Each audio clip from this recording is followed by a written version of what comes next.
Good morning, Nigeria. Good morning, Africa. Good morning, everybody, and welcome to Breakfast Extra. So grab your coffee, or better yet, grab your phones, because very soon, if not already, those scrolling sessions might come with a bigger price tag, is what I hear. Yes, folks, the NCC has approved telecoms operators' request to adjust tariffs, which means, well, we'll all be paying a little extra, like Breakfast Extra, for our daily dose of memes, rants, and of course all those reels, because apparently our wallets needed workout. Businesses, you too, brace yourselves, because this isn't just a toll on personal finances, it's a hit on the very backbone of our economy. However, the NLC isn't having it. They've given the NCC a 72-hour ultimatum to reverse the hike, threatening a boycott. Here's the question. A boycott of what exactly? Data? Calls? Are we supposed to go back to sending smoke signals or communicating using cowrie beads in the sand?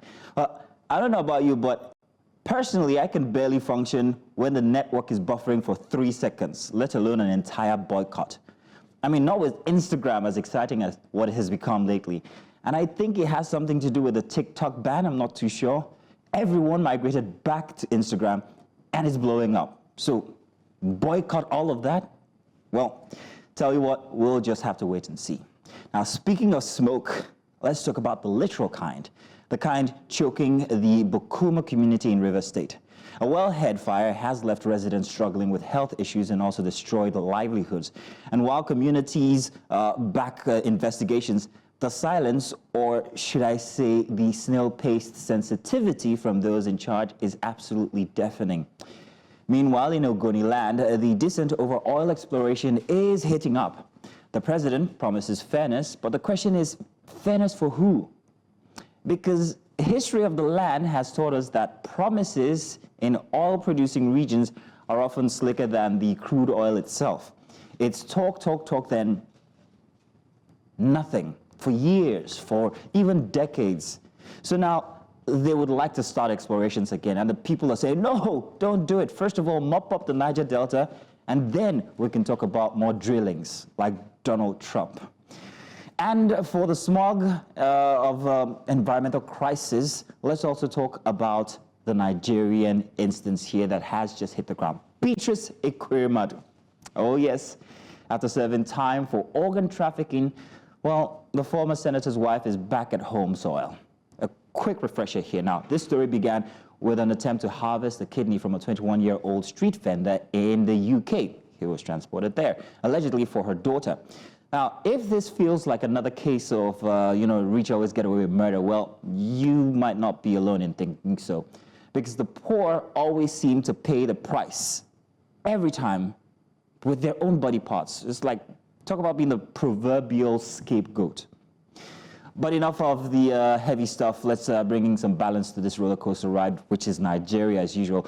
Today, I'll be joined by my, well, of course, you know who, Judith Atibi. We'll be having this very interesting one together. And I think something that we will be talking about is going to be that migration to, or remigration back to Instagram. We've got so much laid down for you guys, so do stay with us. Don't go anywhere. We're going to kick off with our first few stories and, of course, the dailies right here on Breakfast Extra. My name is Mazino Appeal, and you're welcome. Well, good morning and welcome back. Here, it's time for our very first big report. Now, as we take a look into the Degema local government area in Rivers State, where the devastating Bukuma wellhead fire has left an entire community grappling with the aftermath. Now, for weeks now, the raging inferno at the oil spill site has wreaked havoc on the environment, livelihoods, and also the health of the local population. The question remains, how did it get to this point? The National Oil Spill Detection and Response Agency, the NOSDRA, or NOSDRA, has been leading efforts to battle the fire, but challenges persist. Meanwhile, local groups, including the Ijo Youth Council and other concerned stakeholders, have decried what they describe as the federal government's insensitivity to the crisis. They've raised questions about accountability, environmental safety, and the long-term impact on the people of Bukuma, who now live under a cloud of smoke, but literally and both literally and figuratively. Now, let's take a look at this package put together by News Central correspondent Austin Azu, and we'll be back to have that conversation. Behind me is the impact of the fire at Zion City, a satellite community in Bukuma, Rivers State. People have lost their houses, People have lost their economic lives. And of course, you can still see the ravaging fire from the oil wellhead that is still ravaging to this moment. This place, as you can see, these are where fishermen, farmers settled. Residents of Bukuma are struggling to cope with the aftermath of a massive fire which has ravaged homes and livelihoods. The traditional ruler of Agum-Bukuma Kingdom, Walami Akim X, said the crude oil spill began on 21st December 2024 and escalated into a fire that engulfed parts of his kingdom. He provided an updated casualty count from the tragedy. The 3 local governments in Calabar is affected. Bukuma is the worst because they are where the oil well is existing. 4 have died. Survivors also shared their harrowing experiences and appealed for urgent assistance to help them rebuild their lives. So both aquatic and terrestrial life is altered. Wells are polluted. The atmosphere, the troposphere is charged with hydrocarbon. We have cases of cough, amnesia, and different kinds of skin irritation. Government go pay the house because now them do this, you know. The fire connect for our place there, so they find to pack the things them. At I bring out the things they cannot. The fire already ran me half of my leg. Now they are take around. Our things them born, I leave the things they are on. Everything born finish. It's for the government to come in and effect whatever things that they need, they think should be done for the people as it ought to be. The Director General of the National Oil Spill Detention and Response Agency alleged third-party involvement in the disaster following a site visit and comprehensive assessment of its causes with stakeholders and specialized personnel. But this environmentalist is calling for immediate compensation and remediation to tackle the ongoing fire and its environmental consequences. It is so insensitive for someone in government to come out to say compensation will not be paid. Communities do not have the power to secure oil infrastructure. That belongs to government and the company.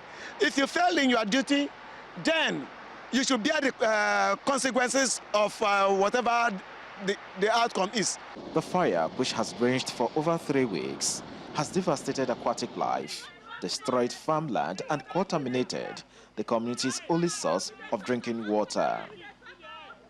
In Agum-Bukuma, River State for News Central, I'm Austin Azu. Very sad report there, but joining me now to shed more light on this unfolding crisis and our 2 key voices. We've got News Central correspondent Austin Azu, who put together that report, who's been on ground gathering insight, and Gloria Harry, spokesperson for the Gema local government area, Bukuma. Thank you very much for joining us, Austin, and also thank you very much, Gloria Harry, for joining us this morning. But let me start with you, Austin. Austin, first of all, could you give us like a cursory review of what it was like gathering this report, going deep into the communities and seeing the extent of the disaster?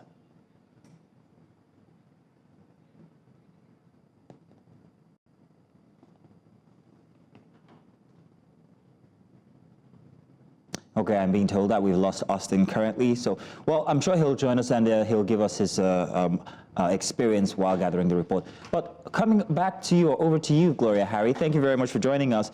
Let's talk about the crisis that's going on in Bukuma right now. What are the people experiencing and how far the extent of this disaster? Gloria? Morning. Good morning, Maxine. Yeah. It's really sad, and my heartfelt condolences to the victims.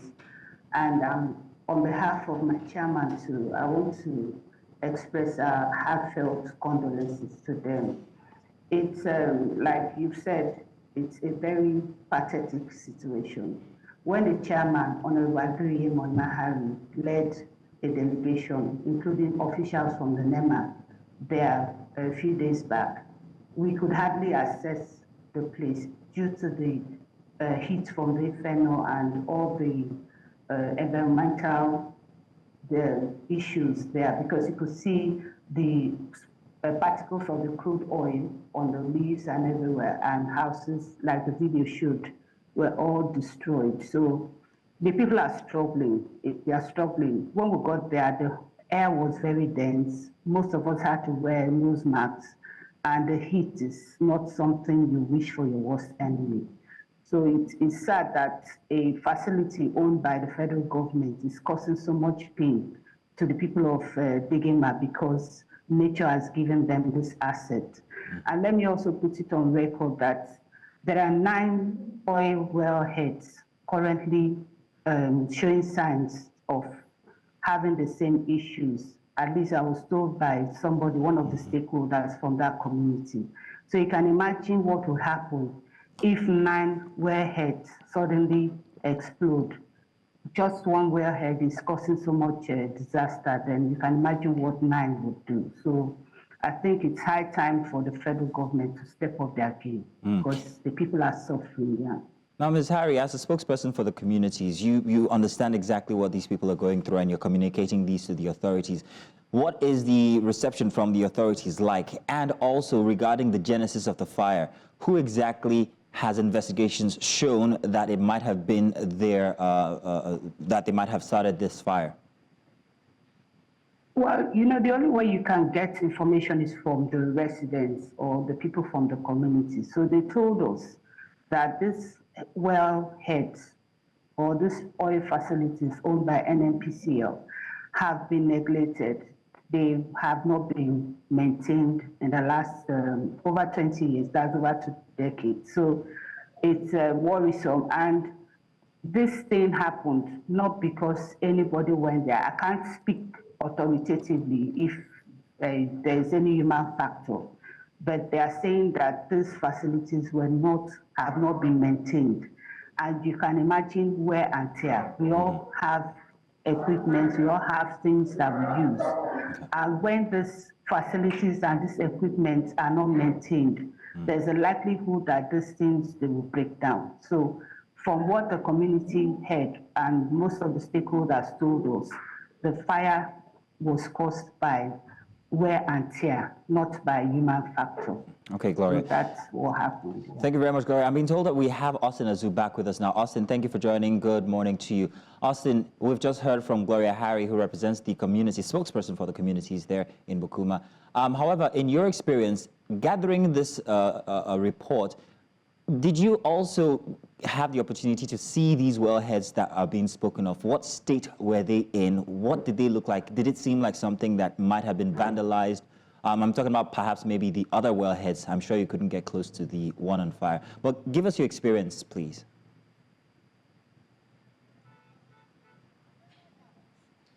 First and foremost, on the very day we went to Bukuma, we have to board a boat from Boguma. Boguma is in Asari Toro local government area, while Bukuma is in Degema local government area of Rivers State. So it took us about 10-15 minutes for us to arrive at Bokuma. At the jetty, we met some security personnel, and including Tatita security agencies and the locals who were at the jetty side. And upon our arrival, we just got an information that the local government chairman just came in and he just left. And however, we decided they took us to His Highness, the traditional ruler of the kingdom. According to them, the Bukuma comprises of 9 communities. And one of those satellite communities was heavily affected by the inferno, which is Zion City. So after meeting with His Royal Highness, he told us what happened, and he alleged that they have recorded 4 casualties already. We saw some people who were burnt, and we spoke to them. However, they requested that the only thing they want is for the federal government and the relevant agencies to come to their aid, because they have lost everything they had, and they are asking further that compensation should be provided to them. Thereafter, we went to the Zion City, where we saw the heavily impact of the inferno on the environment. And close to that particular wellhead that still ravaging as at when we reported, there's another wellhead that is closer to it, and that particular wellhead, from what we gathered, that wellhead is empty, that nothing has happened there for a very long time. So they said the wellhead, the oil wellhead is dried. obviously that was what some of them claims that was what the NNPCL has told them before now, that particular oil wellhead that is gushing at fire, that the wellhead is empty.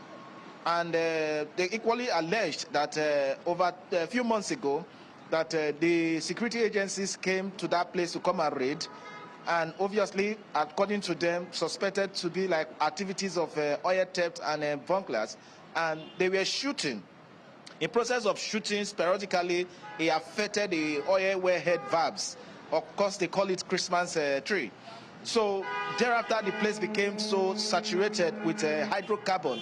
And before the December 21st, that the agency responsible for the maintenance of the oil wellhead came, and in attempt to fix it back, the thing exploded, and that was how the fire started burning since 25th of December, since 21st of December, down to the current moment that we went there, and we saw how the place looks like, and the whole place was highly saturated.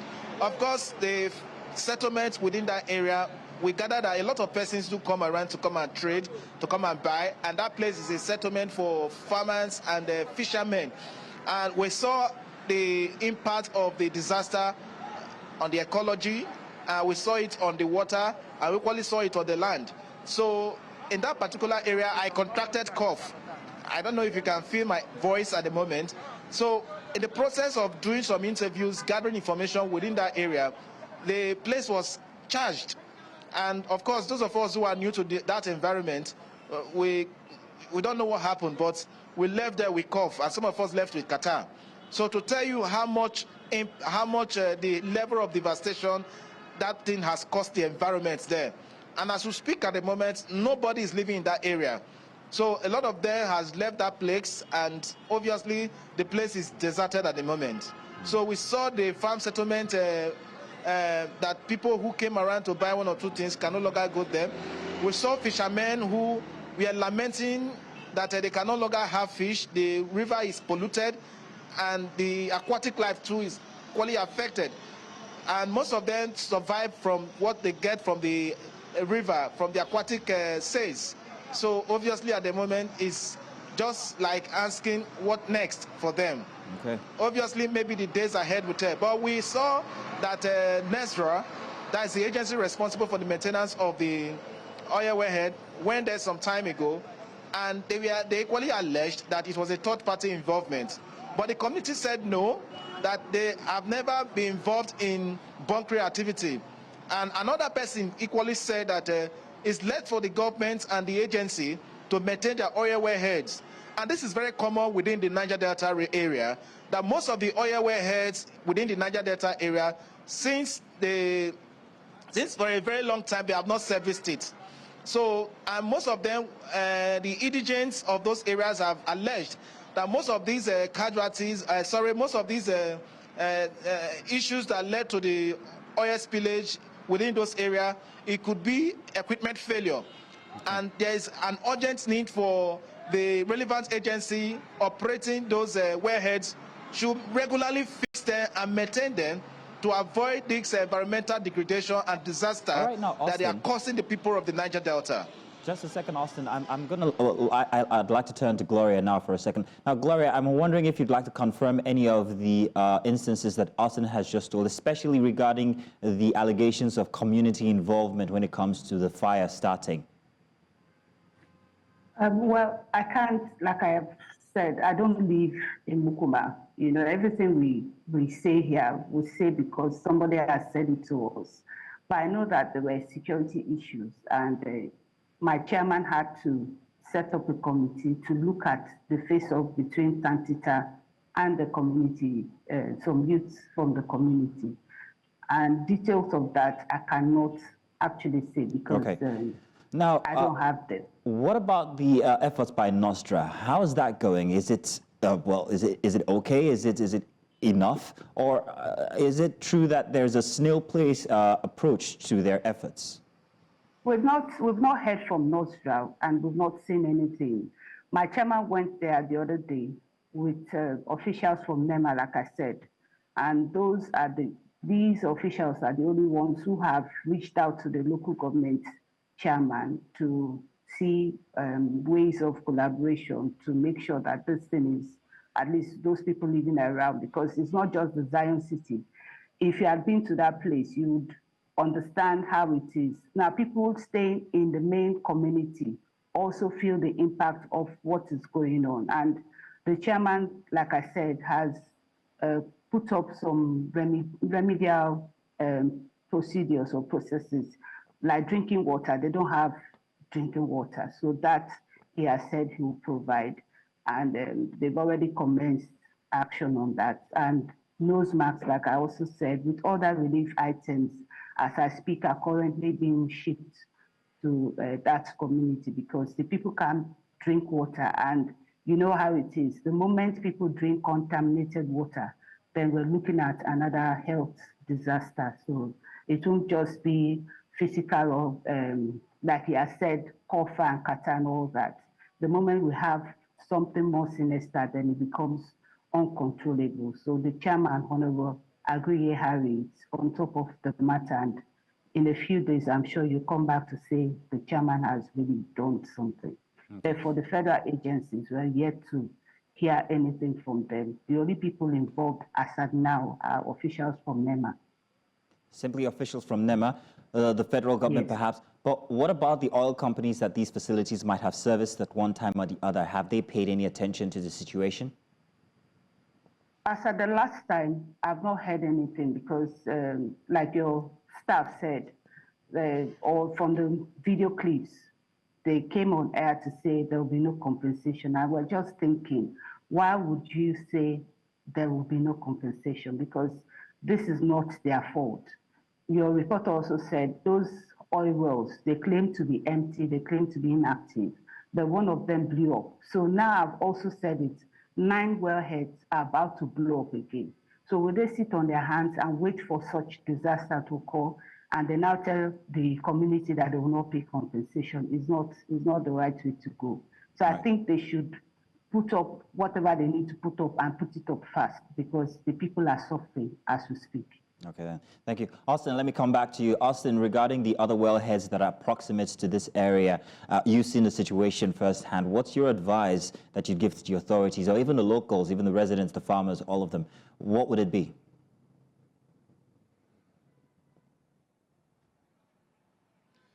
First and foremost, the next oil wellhead that we saw, the locals told us that the oil wellhead is empty. And for that reason, that oil well seems not to portend any threat to the locals within that area. But we don't know what is beneath the oil wellhead, if there are still, crude oil that are still in there or natural gas. But we advise the locals to take precautionary measures to avoid that area at the moment. And the only way they can survive is for the federal governments and NFPCL and spirited individuals to come to their aid with relief materials. And of course, imagine someone who has been displaced from his farmyard. So obviously, what he or she will eat will become very difficult. So it's a matter of surviving in the days ahead. So, and it's left for the agencies for them to come up with their findings as soon as possible, because by the time they start, delaying this process, we'll reach out to you, get back to you, and this process involves lives already, so that the needful could be done to salvage the situation at the moment. As we speak now, as at yesterday, we heard that the fire is still ravaging, and it's portraying a lot of environmental hazard.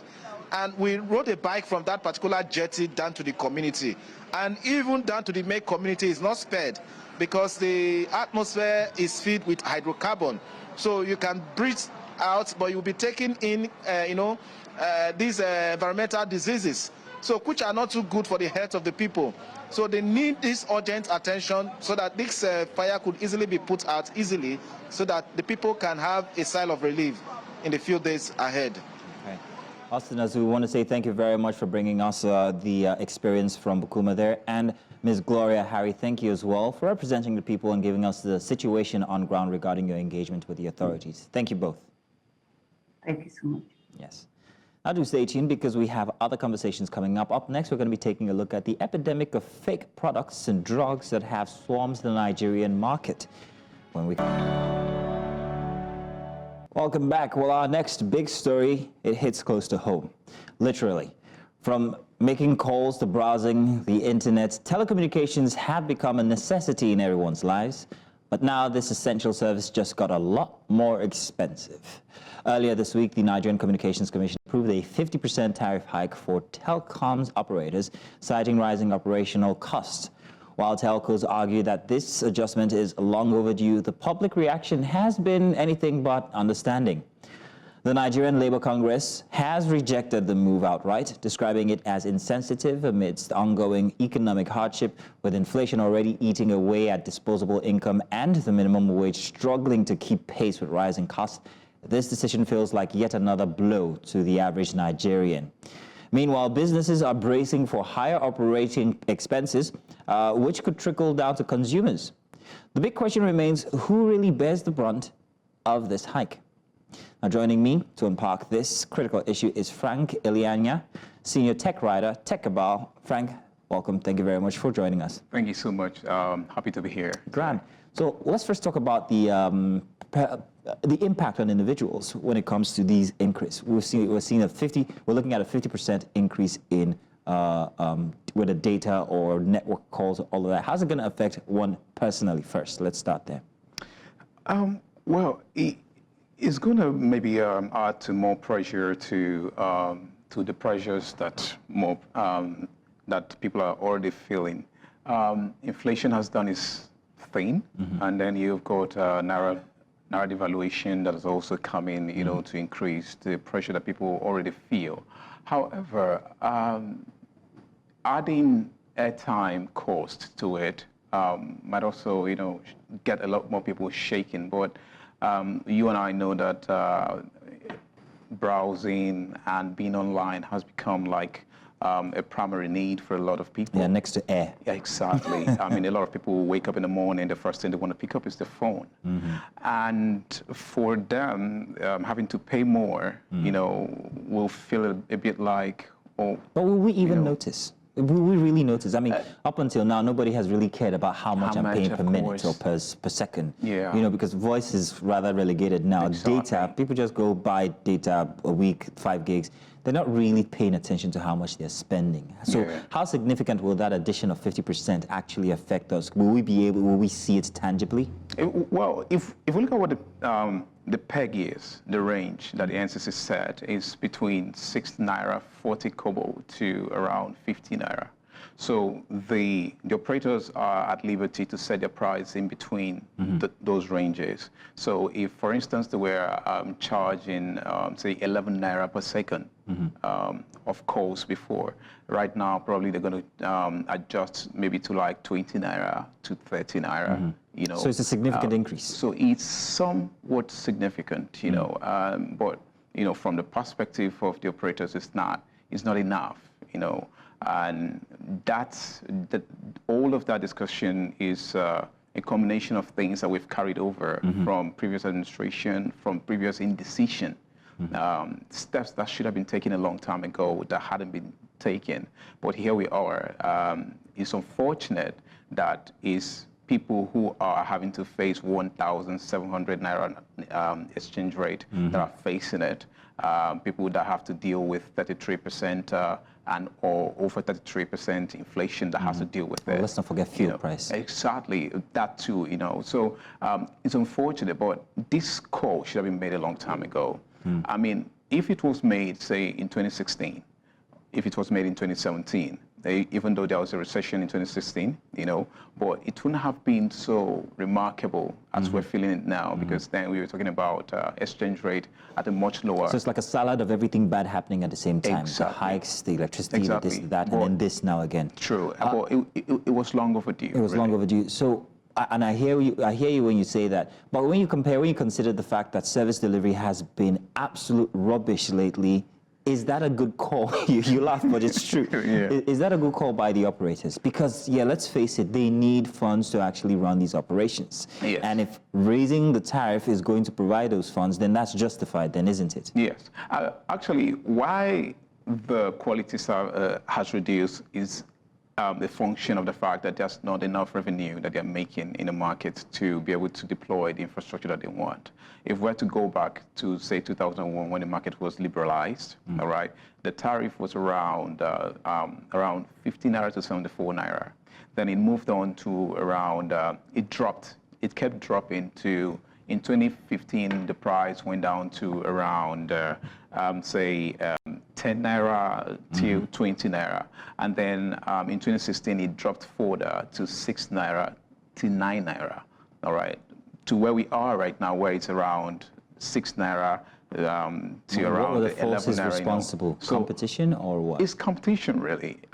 In 2003, when Globacom came into the market and introduced the per second billing, it forced everybody, to like do the same thing. And so everybody started crashing their prices to attract more people to their networks, and with more investment, with more deployment as they were going. And if we look at the period between, say, 2008 to 2016, the economy was relatively stable. The exchange rate was not so outlandish as it is today. So they could still make a little margin while still, expanding across the country. And the population was also an attractive thing for some of them. So doing that helped them a lot, to say, okay, we can take a quote, but we can expand the reach. So while you're expanding the reach, you're earning a little bit more. But then it's gotten to the point where you can't keep doing that. It will look like you're throwing money away while you're trying to expect the windfall to come the next day. And that windfall is not coming anymore because the economy is not strengthening itself. It's not getting better. Yes. So, and the cost of things aren't the same way that they were before. If we're to look at, Nigeria's had about 4 recessions, and also the Naira has devalued at different intervals. What that meant was that a lot of things that they would have bought, say, if you were to order something, because all the equipment that they use are imported. Now, if they were importing it at $100,000 in 2001, if you have to count the difference in exchange rate now, they're probably paying around maybe $200 million to import the same thing that they did in 2001 at 100,000. So how are you going to carry that cost? Also knowing the fact that you are facing issues around. So what you're saying is it's justified. It is. But it's just bad timing. It's bad timing. But it's justified. It's justified. There, I got you to say it. So now, we've talked about the personal impact. What about the impact on business? Let's talk about data. How will this affect businesses? Most businesses in Nigeria, and I dare say around the world, actually rely on data. With the tariffs going up, how would the consumer, would this be passed on to the consumer, and how much of an effect or impact would that be on you and I as consumers? I think in the meantime, it's going to be a little bit stressful for the businesses. But if the telcos are able to maybe make the investments in infrastructure that they're supposed to make, first of all, you need improvements in quality of internet.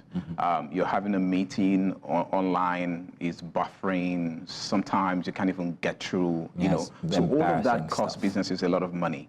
But if you can fix that with the extra money that you've got, over time the businesses are not going to feel it. It's going to be like, okay, we paid a little bit extra for this. I mean, why are people going to Starlink? For instance, a lot of businesses now are buying Starlink tools and all that. So it's because there's a promise of high-speed internet, and whether you get it or you don't get it, but there's a promise that you're going to get it. But the price you're paying for it is premium, But for telcos, which is a lot more wider reaching, so you're able to do a lot more, with a lot less than what you're paying maybe for a satellite internet, So in the meantime, you're going to feel like, oh yeah, we're going to budget a little bit more than what we did last year. If it was 1 million we did for internet, we're going to do 2 million this year. You know, but if you're paying that 2 million for improved quality, improved latency, improved reception and every other thing and all that, you can build a lot more. You can do a lot more innovation around that. You can actually just predictability. So this will slow down businesses or innovation, like you said, whether we like it or not, some way or the other. Let's talk about the implication when it comes to policies and also the politics of it all. The NLC has stepped in and they've said that, no, we can't have this. 50% is too much. What's the government thinking? They've, however, called for a boycott. A boycott of what? And how is that supposed to, how's that supposed to work? Help me out here. How does a boycott work for telco? It's okay if you're confused too. Well, I listened to it and I was like, you want to boycott unless you're saying you don't want to be online again.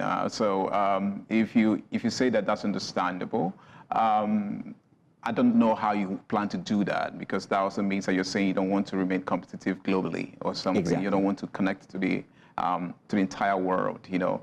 And what that also will mean for them is that if you're not growing at the pace where the world is growing, of course, there'll be redundancies. Companies will have to lay off, of course. I mean, a company would not want to work with somebody who's not connected to the internet. So what does the boycott mean from an NLC perspective? They will have to interpret that for themselves. But I think that is that initial reaction that everybody gets from. Yeah, I think you should say it in a local parlance, initial gra-gra. Let's make that a global word. It's the initial gra-gra you're referring to. So it's the initial thing, initial gra-gra that everybody does, you know.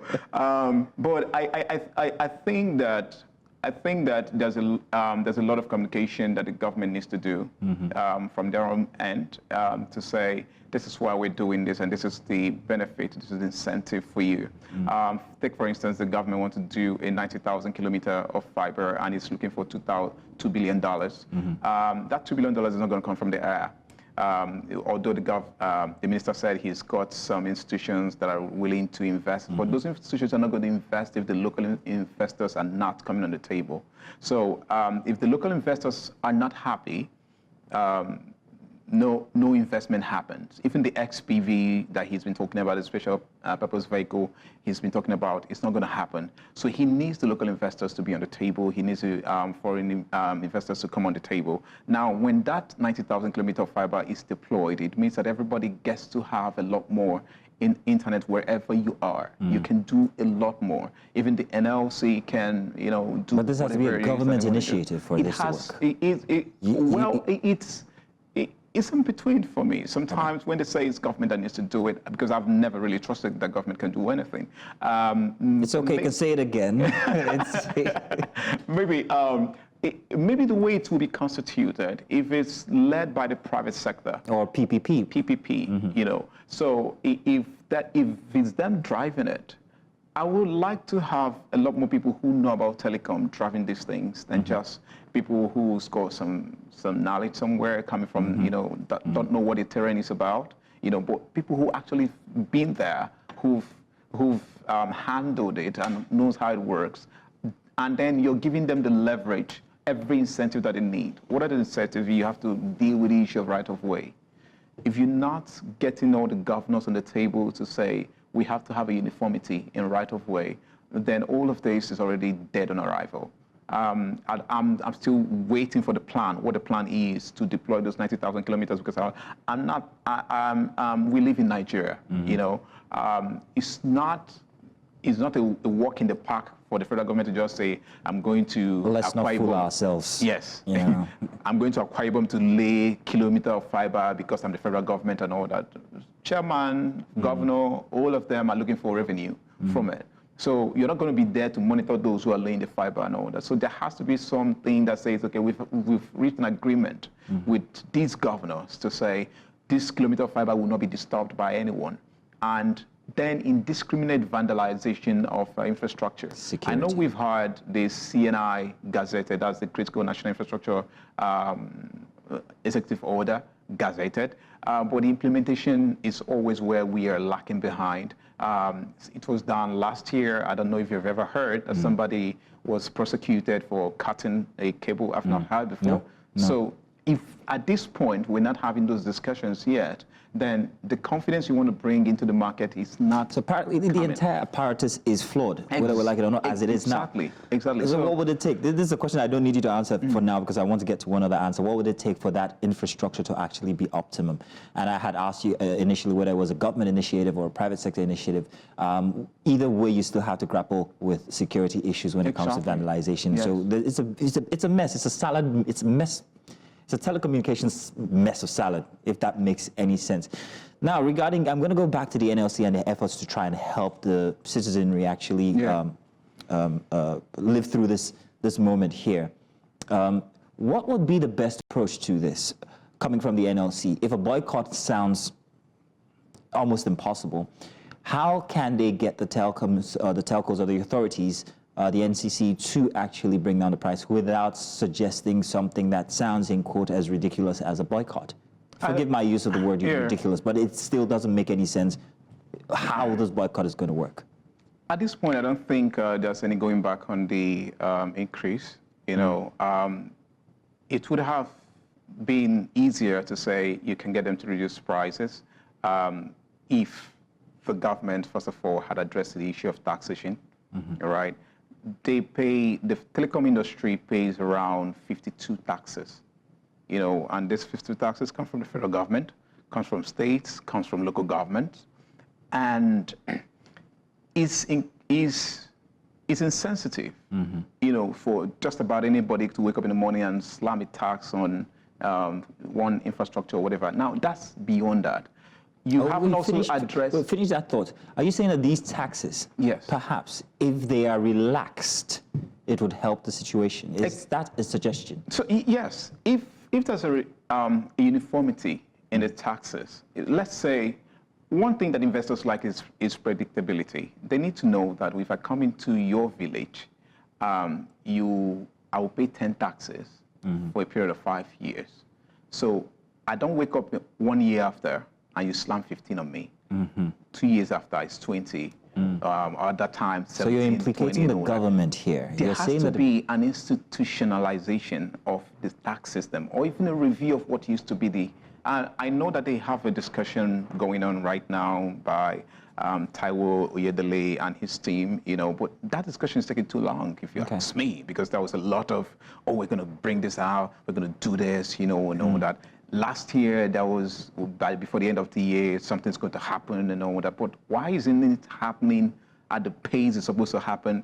We are at a point where it's almost like everything should be an emergency in Nigeria. Every policy should be done immediately. You know, just like Donald Trump is stamping everything. Yeah, saying exactly. 200 executive orders and all that. You should be at that kind of speed.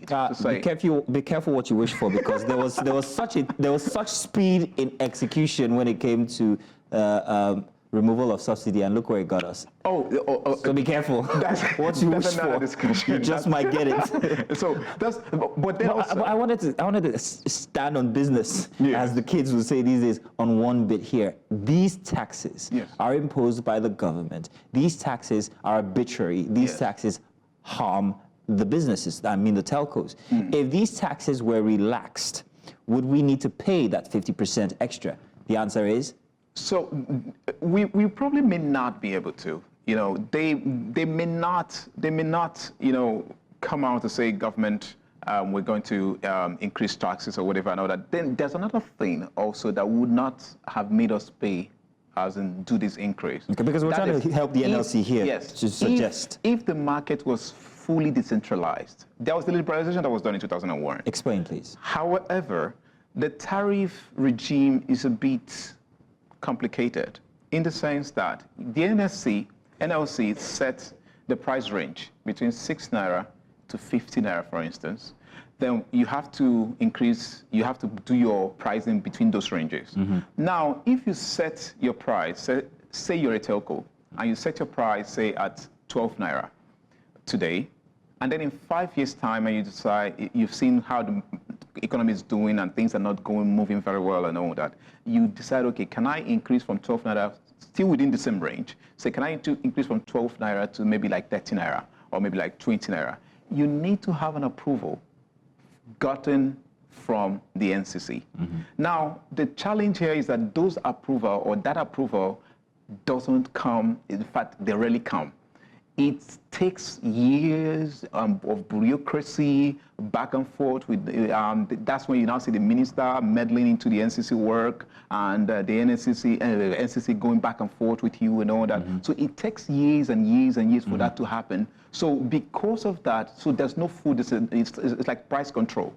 The government controls what price you give to the subscriber. So it is not a good place for them to be. So if they were able to, like, okay, we have seen where the economy was going into in 2016. We can just adjust maybe in 2019. It would be insensitive for them to come to 2025 and say, we want to increase prices. Now, if the government has given this approval for a 50% increase because of the running costs and service provision for the telcos, meaning that they need more money to give us excellent service, how are they sure, or what mechanism would they have in place that will ensure that this 50% increase that we are paying as consumers is definitely going to be used to improve services? Do they have some sort of way to monitor or regulate? Yeah, I think so. I think first of all, there is an NCC annual data that comes out every year that tells you how much has been expended in the industry, you know.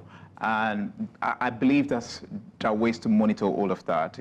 You can say, okay, how much fiber has been laid? How many fiber has been laid? Maybe in Kano State. What amount of progress has been done? Yes. So has been laid in Kano State, in Akwa Ibom, and I'm aware of some telcos that are trying to deploy around South-South. Between Akwa Ibom to Port Harcourt, you know, especially with the coming in of the submarine cable of, I think Meta, yes, to Africa, you know, so some amount of infrastructure is going to go in there, you know, and also there's still around 180 terabytes of capacity on the submarine cables that we have not fully utilized. Now, you can start monitoring how much of that or how much of improvement is going on when those cables are now being brought in terrestrially, have been brought into land, reaching homes. People are saying, okay, yeah. And from people's conversation online, whether they're making complaints to the FCCPC, what are they telling the FCCPC? Those are also ways for you to monitor what improvements have been made. The FCCPC should not just be about when I am feeling bad, I go talk to them. They can also be their agency where if I'm feeling very good, I go to them and say, please help me commend this telco that's doing something great. You know, so if those conversations have started to improve, there's some significant change, you can then start to say, oh yeah, we're seeing this happening and other. But of course, there's also a tracking system that tells you so amount of fiber has been laid in this state and it's been activated, because it's not just enough to lay fiber here. You also have to do, as in put internet on it. There has to be a service going on it. Very interesting, like a barometer to test exactly where we are at any single time. So let me give you a chance to play Apostle Solomon here regarding the tariff hike. Is it here to stay or not? What advice would you give to consumers? Would you say, don't worry, the NLC will take care of it? Or would you say, brace yourselves, it's here to stay? We're going to have to go through this one. It is here to stay. It is here to stay. The operators say they actually wanted 100%, you know, but the government said they wanted to create a balance, so they gave 50%. I think what we might also expect is that there might be some further increases if the economy doesn't improve, if things don't get back to maybe some normalcy soon, you know.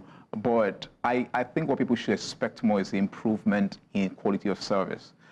You should be able to then hold the telcos accountable. If an MTN or Airtel or Globacom or Nimobile isn't giving you the kind of service that you expect, you can actually just report them to say, I mean, I'm paying this amount of money and they're not giving me the kind of service that I expect. So that's citizenship. That's you holding them accountable, and then they'll be able to see that, okay, what's happening at your area, let's come do something about it. You know, how responsive are they to what people are saying concerning the quality of service that they are giving them?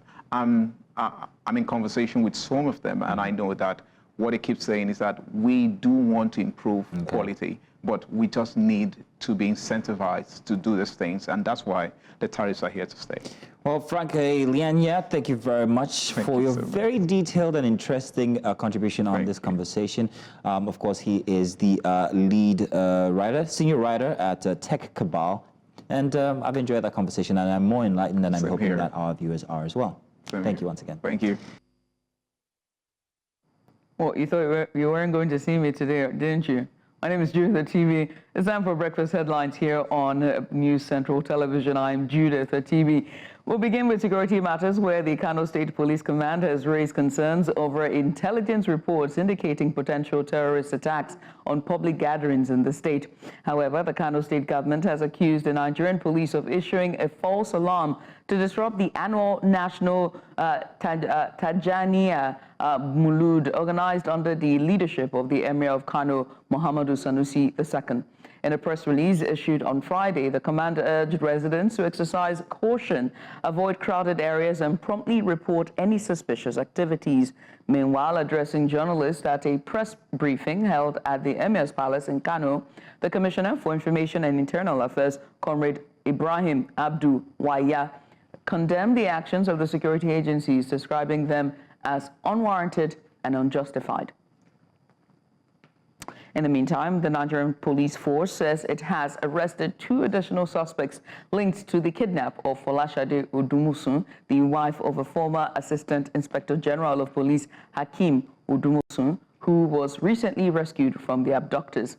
The force public relations officer, Olumuyiwa Adejobi, made this known in Abuja, saying that a total of 2,250,000 naira was also retrieved from the kidnappers, making an estimated ransom payment recovered to over 12.5 million naira. Of the Lagos State CP Special Squad have apprehended 2 suspects identified as Agbo-Jule Smart, male, 27 years, and Keleke Michael, male, 30 years. Upon interrogation, they confessed to their crime, belonging to a gang of some men, 2 of whom have been neutralized previously by police operatives in Ogun State. Recovered from the suspect upon their arrest were the sum of 2 million naira, 2,250,000 naira only, which was part of the requested ransom, and 2 locally fabricated rifles and some live cartridges and ammunition of various calibers. United Airlines flight UA613 traveling from Lagos to Washington was said to have returned to Murtala Mohammed International Airport, Lagos, after experiencing a mid-flight emergency on Friday, leaving some passengers injured. The Boeing 7878 aircraft was carrying 245 passengers, 8 flight attendants, and 3 pilots at the time of the incident, which occurred over Ivory Coast airspace. Several passengers and crew members sustained minor injuries. The airline, which confirmed the incident, stated that after landing safely, the aircraft was met by first responders to address reports of minor injuries to several passengers and crew. President Bola Tinubu has mourned the death of the former Minister of the Federal Capital Territory, Jeremiah Useni. Useni, a retired army officer, died on Thursday at the age of 82 after a protracted illness. In a statement on Friday, Tinubu described Useni as a man of courage and dedication who inspired younger officers to prioritize the nation's interests. The president extended condolences to the late general's family, friends, military colleagues, and political associates, highlighting his contributions both as a soldier and a politician. Useni transitioned to politics after retiring from the military, where he was elected senator representing Plateau South Senatorial District in 2015 under the People's Democratic Party. And off to Delta State, as the state's government there has reiterated that it has not borrowed any money since Governor Sheriff Oborevwori took over governance in the state on May 29th of 2023. The State Commissioner for Finance, Fidelis Tilije, flanked by the State Commissioner for Works and Public Information, Charles Aniagu, disclosed this at a press conference in Asaba. The briefing is coming after reports in some section of the media that the state government under the current administration has incurred some loans. Away from that and now to energy sectors, oil marketers are asking the Nigerian National Petroleum Company Limited, NNPCL, to expedite the rehabilitation of 21 inactive fuel depots nationwide. Following the recent revival of the Port Harcourt refinery and the Warri refinery, they stressed that functional depots would amplify the benefits of operational refineries, reduce reliance on private depots, and lower fuel cost. The marketers, under the Independent Petroleum Marketers Association of Nigeria, highlighted the need to repair vandalized and outdated pipelines supplying the depots built between 1976 and 1989. The depot's restoration would enhance efficiency in Nigeria's downstream oil sector. And on to Nigeria's economy, as Taiwo Oyedele, the chairman of the Presidential Committee on Fiscal Policy and Tax Reforms, predicts a sharp decline in Nigeria's inflation rate from 34.8% in 2024 to 15% in 2025, citing government reforms and reduced inflationary pressures. Speaking at the PwC and Business Day Executive Roundtable in Lagos, Oyedele attributed 2024's inflation spike to exchange rate volatility, subsidy removal, and high interest rates. He highlighted improving oil production, fiscal discipline, and reduced fuel exchange volatility as reduce foreign exchange volatility, as key factors for a positive outlook. Oyedele acknowledged the hardships of recent reforms, but emphasized their necessity, projecting economic recovery and a strengthened Naira in 2025. Well, we hope to see that in 2025, don't we? Well, that's all we can take at this hour. Coming up next is Big Story, and don't worry, I'll be here. It's Breakfast Extra. Stay right there. Welcome back. Still Breakfast Extra here. Second hour, let's dive into the topic that affects every single one of us. Counterfeit products. From fake drugs to substandard food items, the menace of counterfeit goods has infiltrated Nigerian markets, endangering public health and eroding trust in local and international brands. According to recent reports, nearly 40% of products on the market are either fake or substandard, a staggering statistics that raises urgent questions about safety and regulation. The National Agency for Food and Drug Administration and Control, NAFDAC, has ramped up its efforts to combat this scourge, intensifying raids and unveiling new initiatives aimed at safeguarding Nigerians. But is this enough, is the question. With counterfeit goods being a lucrative business for unscrupulous players, the fight against these products requires more than just enforcement. It demands accountability, stricter punishment, and public vigilance. Public vigilance, indeed. And so joining us now to unpack the impact of counterfeit products on public health, the economy, and the efforts to bring culprits to justice is Dr. Emeka Ofo. He is the former Executive Secretary and CEO of the Nigerian Investment Promotion Commission. Dr. Ofo, welcome to the program, and thank you so much for joining us. Let's start with, public health impact. Fake drugs and counterfeit consumables are endangering lives, to say the least.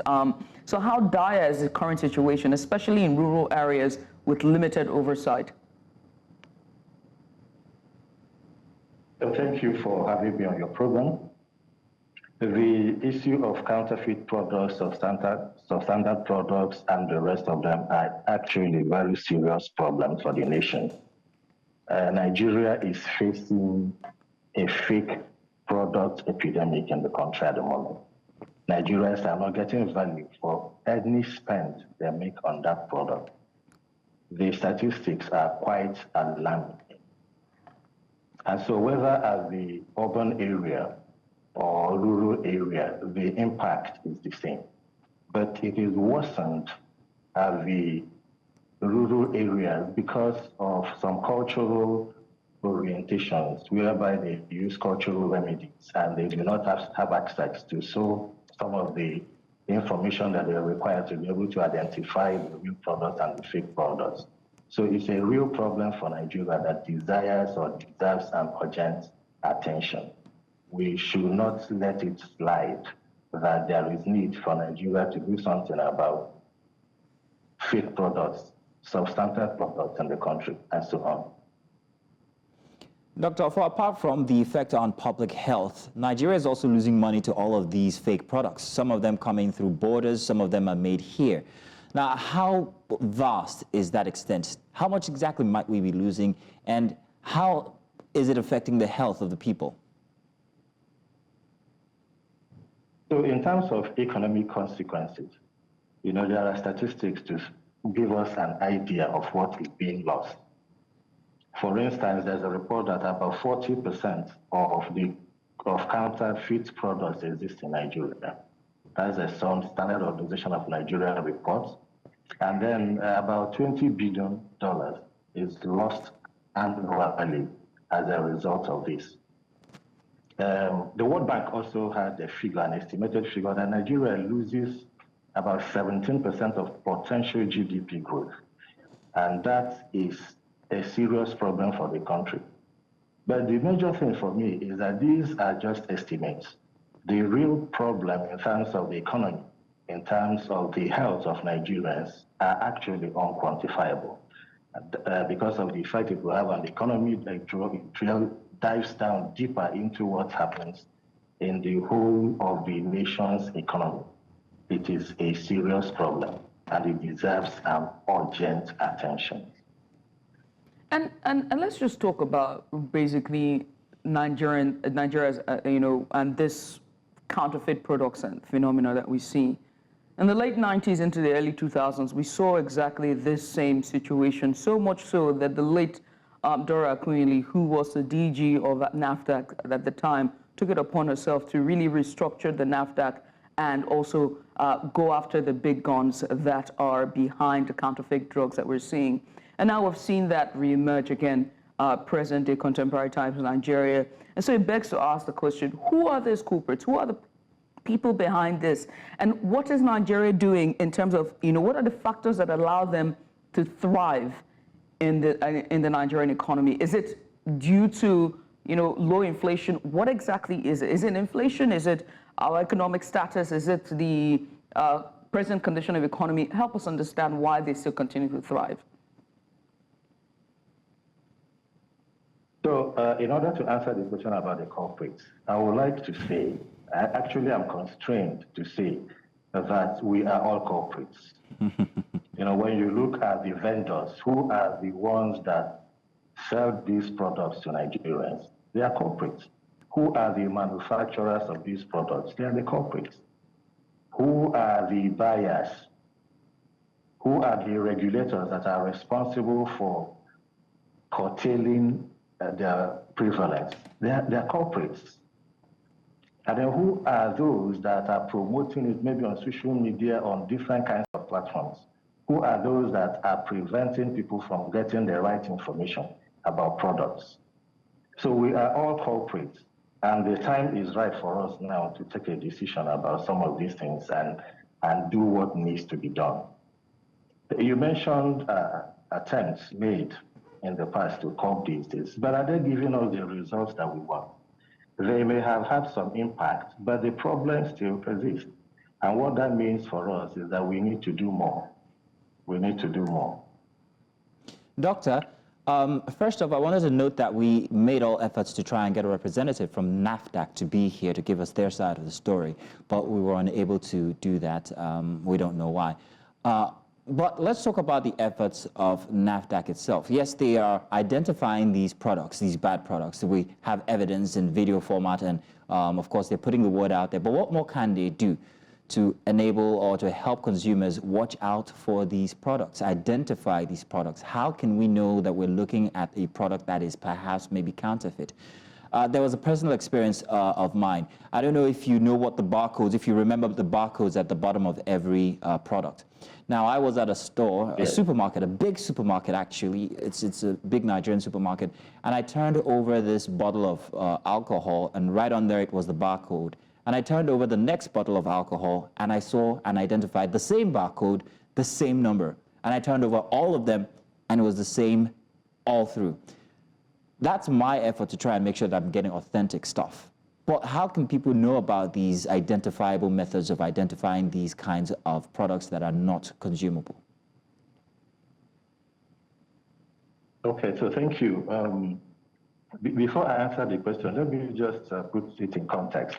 You know, when we mention fake products, we mention adulterated products, falsified vaccines, substandard products, they're actually different, and the approach should also be different in trying to analyze them and bring a solution. So when we talk of fake products, we are looking at counterfeit products. We are looking at products that are not real. They are produced to deceive. So they look like the original, they look like the genuine product, but they are not. They are all counterfeits. You can identify some of them by looking at the labels, by looking at the packaging, for example. But that's not all. They do not have the active ingredients. So when you take fake products, it will not solve the problem that you intended it to solve. It may even worsen the problem for you. So those are fake products. When we talk of adulterated products, we are talking of products that may actually be genuine, right? They are genuine, but they have been contaminated with substances that make them unfit for human consumption. You know, substances that could be like pesticides or heavy metals that are injurious to health. So those are like adulterated products.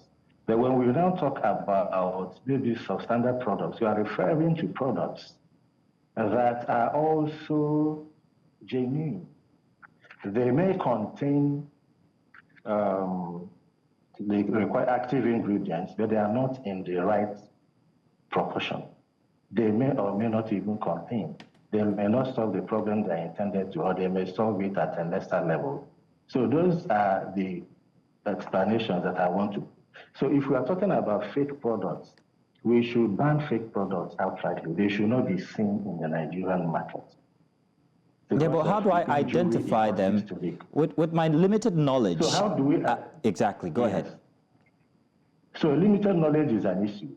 And that is where NAFDAC and all the other agencies should come in. That is where everybody should come in. Because initially I said that we are all corporates. NAFDAC is the regulatory enforcer. We also have Standards Organization of Nigeria. We have the Federal Consumer Protection Council. They can all look into this and take genuine action, intentional action to resolve these issues. I'm aware that NAFDAC, for instance, seized about goods worth about 4 billion of counterfeit products in 2023. I'm also aware that they have done some enlightenment campaign. There was a time they were doing some TV programs, and then they also set up a consumer safety club. NAFDAC and you, I think that's the name of the TV program. And they did all these things. It's just their attempt, but they're scratching the surface. We need to go deeper to educate consumers. Let them, first of all, mount serious campaigns about regular media, mainstream media, social media, through all platforms. Then government should also intensify efforts and enforce regulation. For NAFDAC, for example, they need to set up a strategy for combating these issues. We cannot say that we do not know them. The reality is that these products, especially fake and counterfeit products, are manufactured in Nigeria.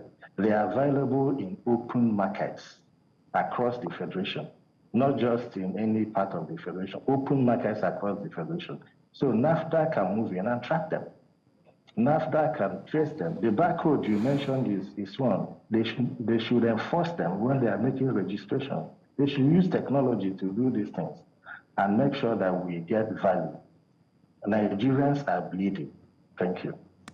Now, I mean, I'm so glad we're really talking about, you know, just how consumers need to be aware and just how much they need to put more concerted efforts in terms of, awareness and campaigns, whether it's traditional media, social media, radio, television, or even billboards and newspapers. And I think more hasn't been done. If I want to compare it to the late Dora Akinyulu's tenure, it was massive. We all knew about it. In fact, people decided, and it was a buy-in. I think that we've established this over and over again, that policy messaging when it comes to MDAs, ministries, departments, and agencies, there's a lot of more work that needs to be done. But I also need to talk about something, and I hope that you can help me in this, the cross-border transportation of these counterfeit drugs. It is not only manufactured here, we've also established that they come through our borders as well, porous borders. And it begs to ask the question how they are getting into the country, because these borders are also manned by our customs agencies, immigrations and customs agencies. How do they let these truckloads of counterfeit drugs get in? And how can there be a synergy between the security agencies, the immigration and customs agencies, plus the NAFTA, to make sure that the Nigerian lives are safe and these drugs do not get into the, or these counterfeits do not get into the country via those borders? So I think before blaming the regulatory agencies and the enforcers, when you talk about customs, Nigeria Customs Service and others, I would like to say that if there is no market for fake substandard products, they will not bring them in. So for instance, we need to set up surveillance. So those that are responsible for protecting our borders and ensuring that these type of goods do not come into the country should do their work. The bulk of the substandard products imported into Nigeria comes from Asia, where they don't have strong controls in terms of products. So whatever somebody tells them to produce, you go there and say, produce an electric fan for me that will last only 30 days and pack up. They will produce for you.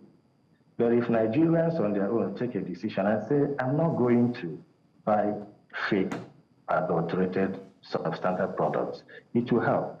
But I know as I'm saying it, I'm also remembering that there were reasons why people buy fake and standard products. And that boils down to the economy. It boils down to poverty. It boils down to lack of information. It boils down to how affordable these things are to them. If you do not have the purchasing power to buy a genuine product, you might go for a substandard product. But my concern is that if there are regulatory enforcers that are doing their work and government is strict on these things, they will not come into the country in the first place because we are losing a lot of money when they come in. If you buy a fan on electrical appliances, you buy them that are not standard enough, right? What happens is that you will not be able to get value for it. It may cause more problems for you. We have seen situations where houses caught fire because of substandard products. Buildings have collapsed. People have died because they've ingested substances that they are not supposed to ingest. Their situations have been worsened. So we need to tell ourselves the truth and start by what can we do as a country, and then be intentional about it. And for me, I don't like this phrase, there is no rocket science. It's not rocket science. It has been done in several climes where things have been made to happen. And so if we can even copy, there's nothing wrong in copying, but just copy the right things and give credit to whom credit is due. Let's copy what has worked and then be intentional about it. You mentioned the RAC. They were intentional about fighting fake and standard products during their time. If we have done it in the past, we can still do it and get value. I have a feeling that we do not understand the quantum of damage that is being done on the economy and on the health and well-being of Nigerians and those that ingest those products even outside the shores of Nigeria, because our goods get to some African countries. So let's enforce strict border control. Let's reorient our people to look at what is the problem and stop patronizing these people, and then ensure that those who are responsible face the law. The penalty should be stricter. Somebody mentioned the need to feed them with their products.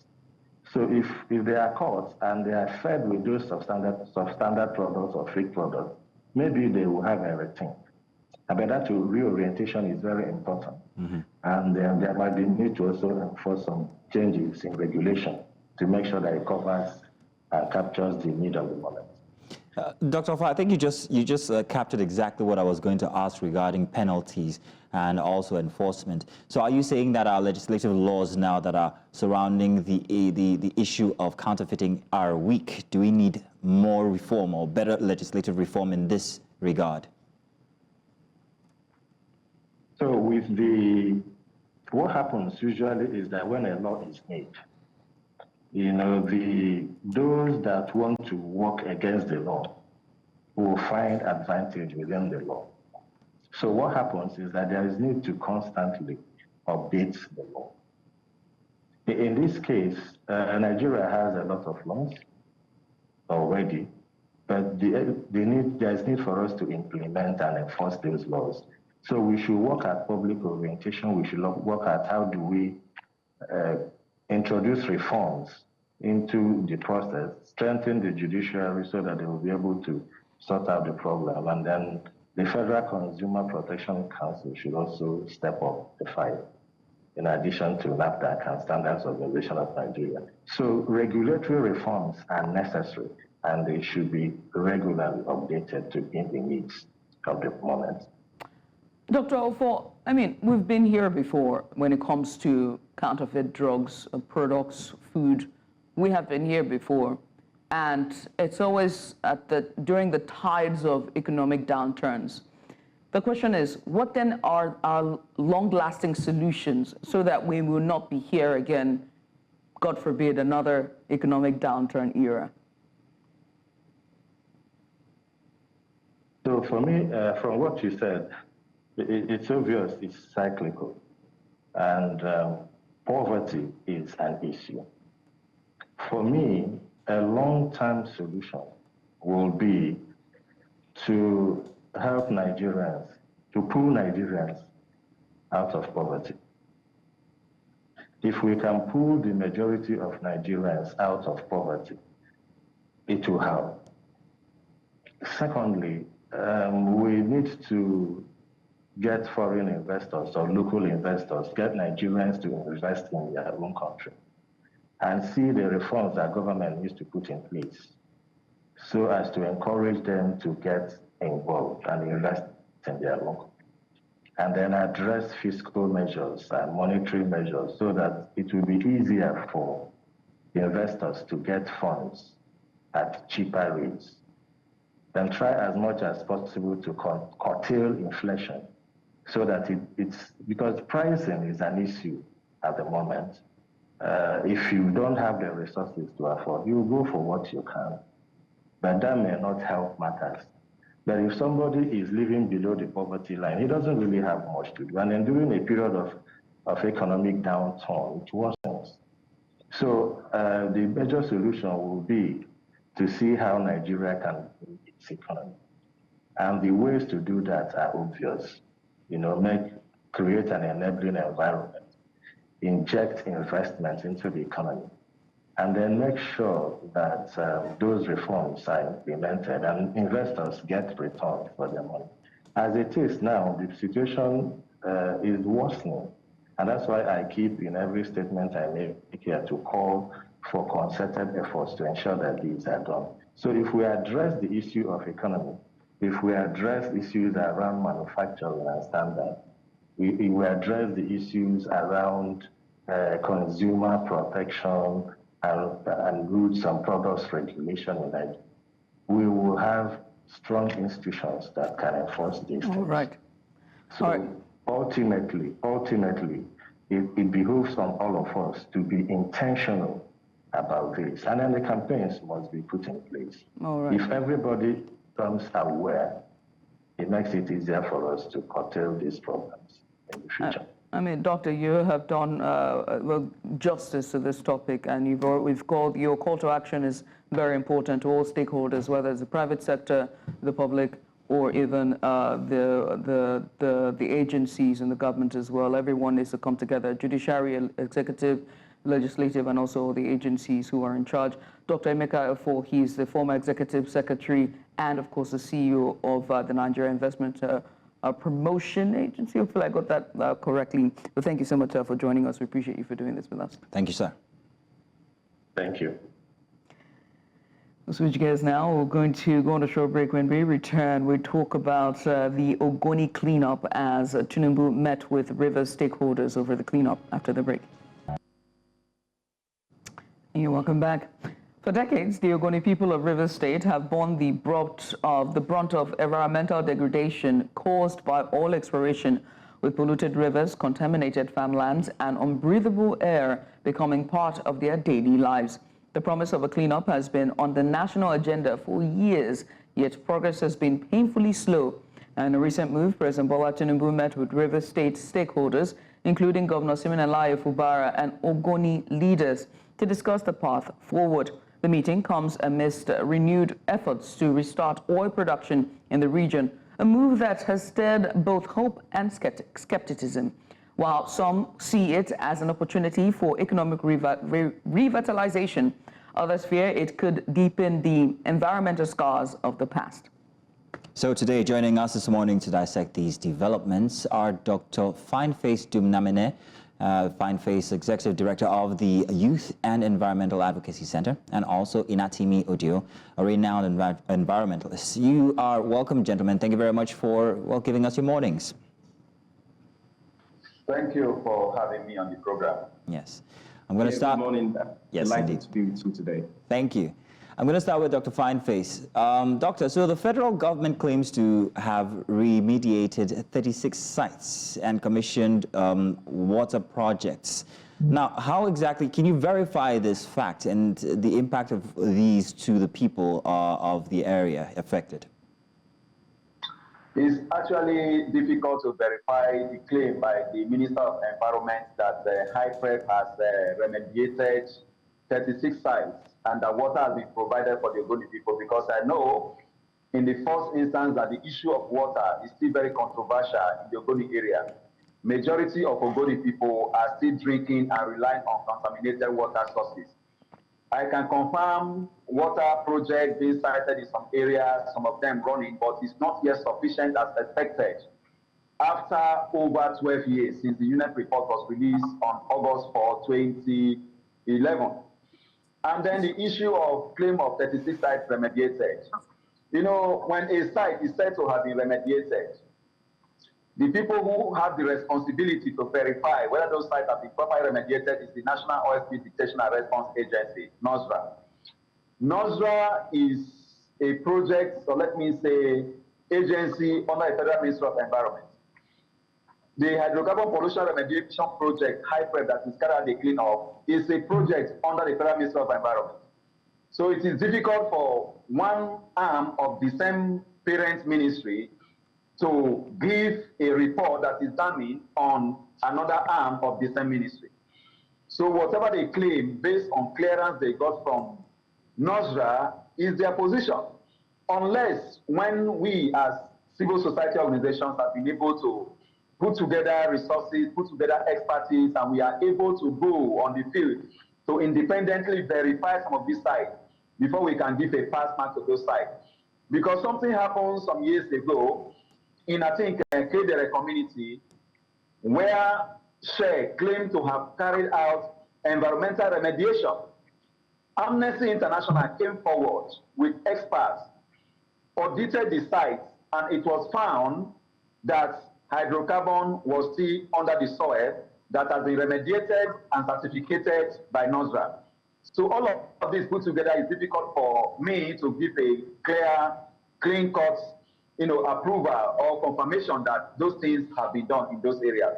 But then the cleanup process is on. And they said they were going to take between 25 and 30 years. That is what UNEP said. So at this point in time, we are yet to really be able to verify that. So we still look forward to the multiple years to come, because the project started officially in 2016, and this is just about 9 years into the actual cleanup in Ogoniland. All right.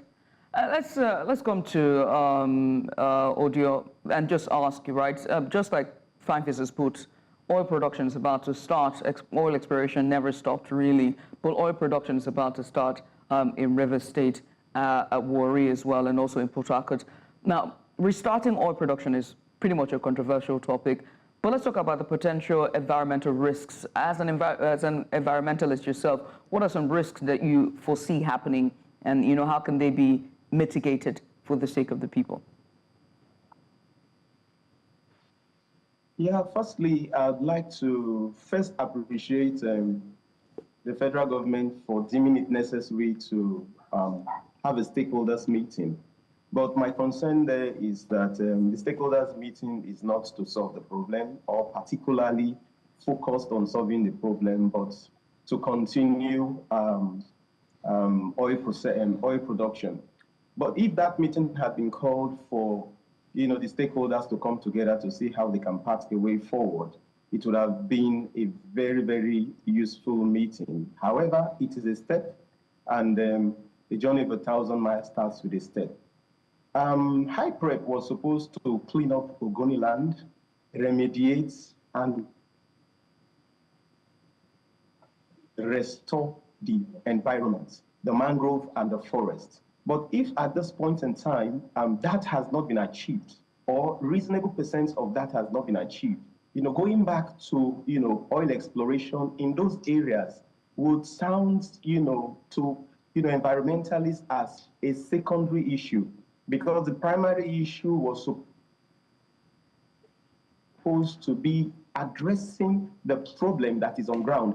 Then we now begin to look at the economic benefits, of oil exploration. But for me, just like we have the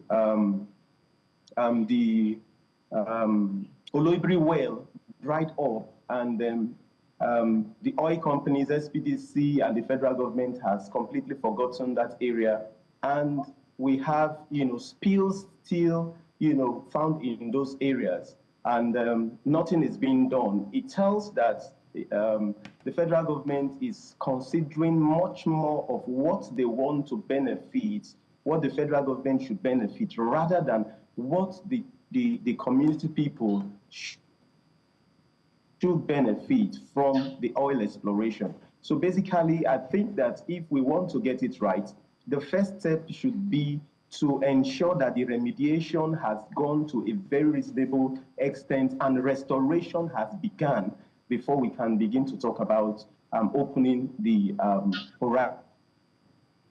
Inatimi, I'm going to come to you with one environmental question, but first let me ask Dr. Fineface. Now, Dr. Fineface, regarding the communication between the Ogoni people and the government. That is my take. Oh, okay. Dr. Fineface, regarding the relationship between the Ogoni people and the government, there seems to be a relationship of distrust. I don't know if you could take us back and give us origins of why there is this level of distrust and how much the Tinubu government now perhaps maybe mean to impact the people. Are they taking it with the same kind of distrust, or are they open to these discussions that he has initiated with the governor and the FCT minister? Thank you. Where there has been a very serious distrust between the federal government of Nigeria and the Ogoni people is because what they have resurrected now in 2025 is a response to what Ogoni people actually wanted in 1990. In 1990, the Ogoni people presented to the federal government of Nigeria the Ogoni Bill of Rights. That Ogoni Bill of Rights was expected to be responded to by the federal government of Nigeria. The Bill of Rights actually talks about what the federal government of Nigeria needs to do for the people of Ogoni to benefit from the oil. They are mining from their soil. But the federal government of Nigeria never responded to that.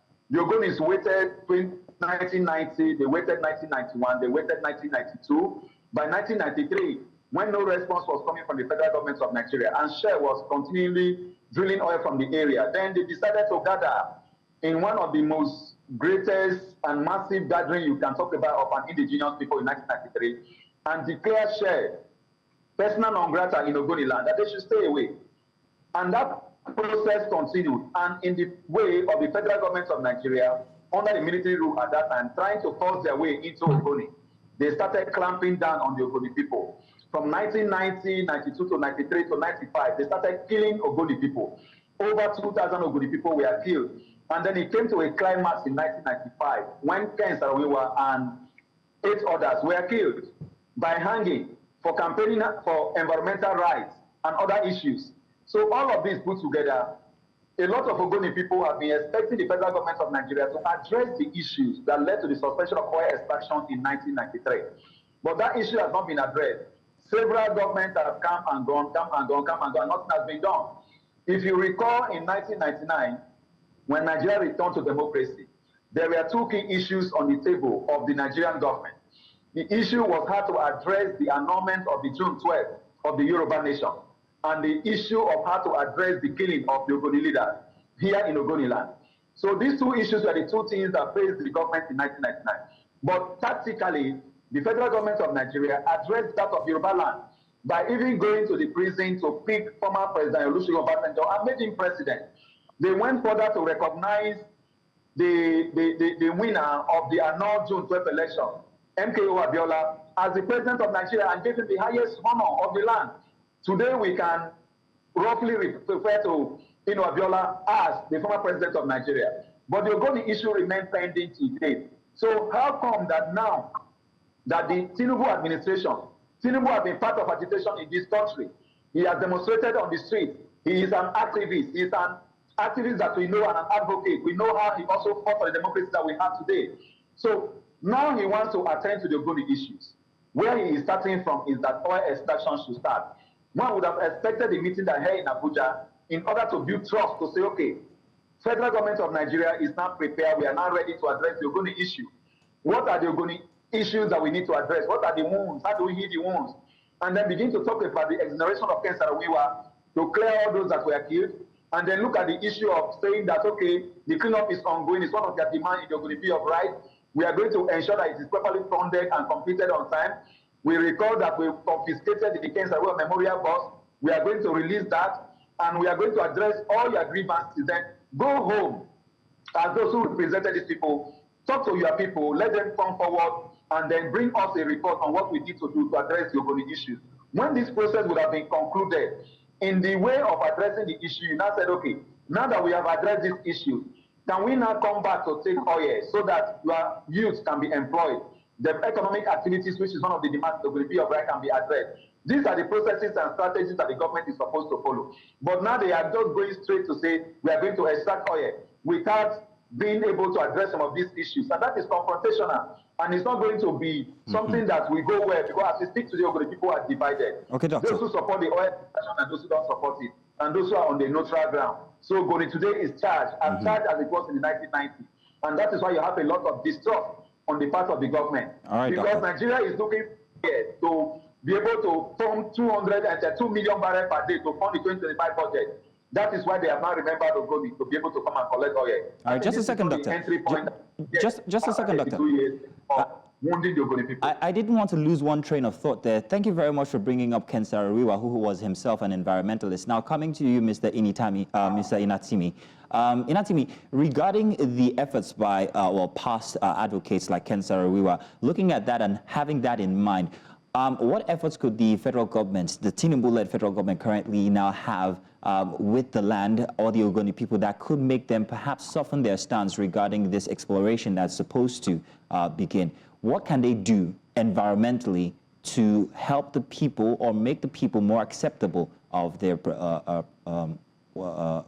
suggestions to oil explorations? Yes, thank you very much. The first thing, just like Doc had just said, is trust. Number one, if something had happened and someone is aggrieved, the most important thing at that point in time is to first, have an apology to say, we are sorry for this. Because Tinubu did not, kill Saro-Wiwa. Federal government did. So federal government, on its own wisdom, should be able to apologize to the Ogoni people, to Niger Delta people, and come to a round table to discuss issues concerning Ogoni land, and to ensure that, you know, those grievances are laid.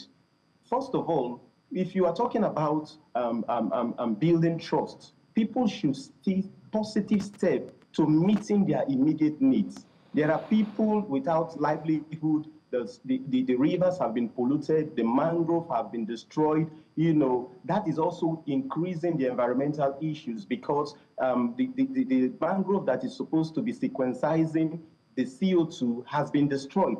So now we are also contributing to climate change issues. The people are suffering, and that is also bringing poverty. There are social economic issues that are facing the Ogoni people, the Niger Delta people on the daily basis.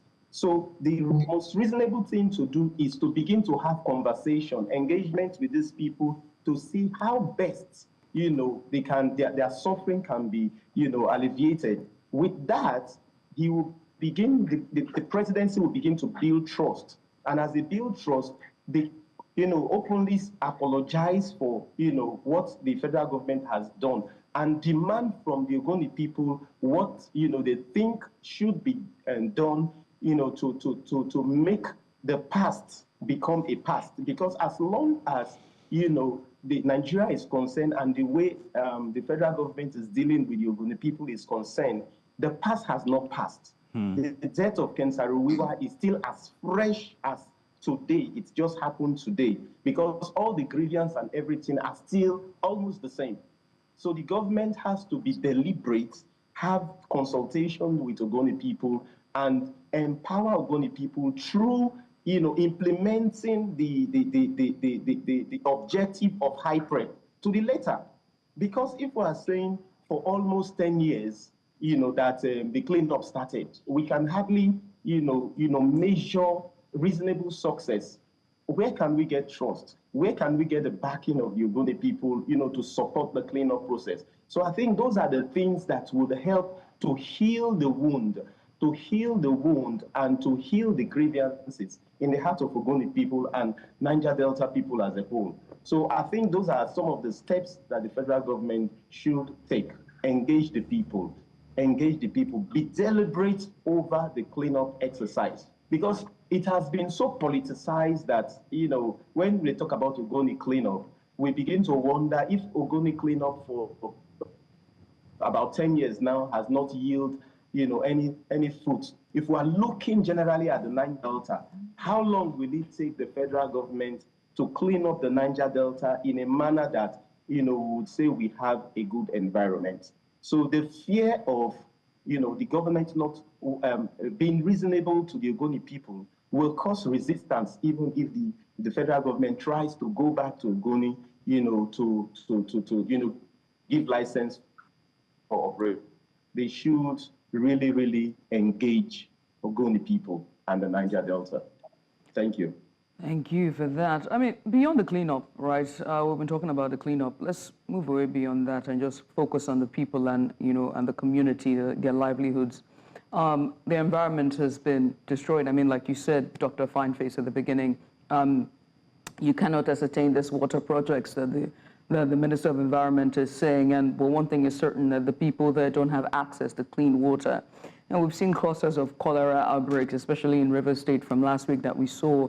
And so it begs that question of, you know, sustainability in terms of sustainable livelihoods for the people that lives in this community. How can we ensure that just beyond the cleanup, as we wait for a more holistic approach when it comes to the cleanup, or whether it's done or not, ensured or not, how can we meet their immediate demands now? Access to clean water, food, shelter, environmental sanitation. What more can we do at this time? I'll start with you, Dr. Fineface, and then Natimi can continue to answer the question. Yeah, what we need to do at this time to address those issues you have itemized and mentioned is for the federal government of Nigeria to declare emergency on the Ogoni cleanup projects. If emergency is declared on the Ogoni cleanup projects, all the bottlenecks, all the laws, all the acts of parliament that is slowing down action and fast-tracking of the Ogoni cleanup project will be suspended. When that suspension has been achieved, they cannot be able to move in to expedite action, award contracts within the shortest possible time, ensure that these things are done without any bottleneck that will make this not to work. But now you have a system whereby the hydrocarbon pollution remediation project, HYPRED, that is carried out the cleanup project, is just a project under the Federal Ministry of Environment. I will also think that by emergency being declared on this project, HYPRED should be made a full-blown agency to be able to stand on its own, to have the same characteristics and rules like INEC, to have the same characteristics and rules like you also have other agencies that can be able to stand on their own, like we have the development commissions that we have, be able to stand on their own, carry out their policy, and be able to take some actions without having to pass through Federal Ministry of Environment a lot of bottlenecks before they can take action. That way, we'll be able to quickly ensure the speedy completion of the cleanup. Remember, it is not everywhere in Ogoni land that the cleanup was, the audit was even done by UNEP. There are sites that UNEP never covered, which they are also trying to cover. All of those put together, they should also be able to address the issue of livelihoods. Now the environment is polluted, people cannot go to farm, a lot of fishermen cannot fish. When they cast their net, what they catch is oil, not fish. They should be able to empower the people through the provision of livelihoods. Now, the UNEP report also provided for a $10 million to be used to provide alternative livelihood opportunities for youth who were involved in illegal refineries within the Ogoni area.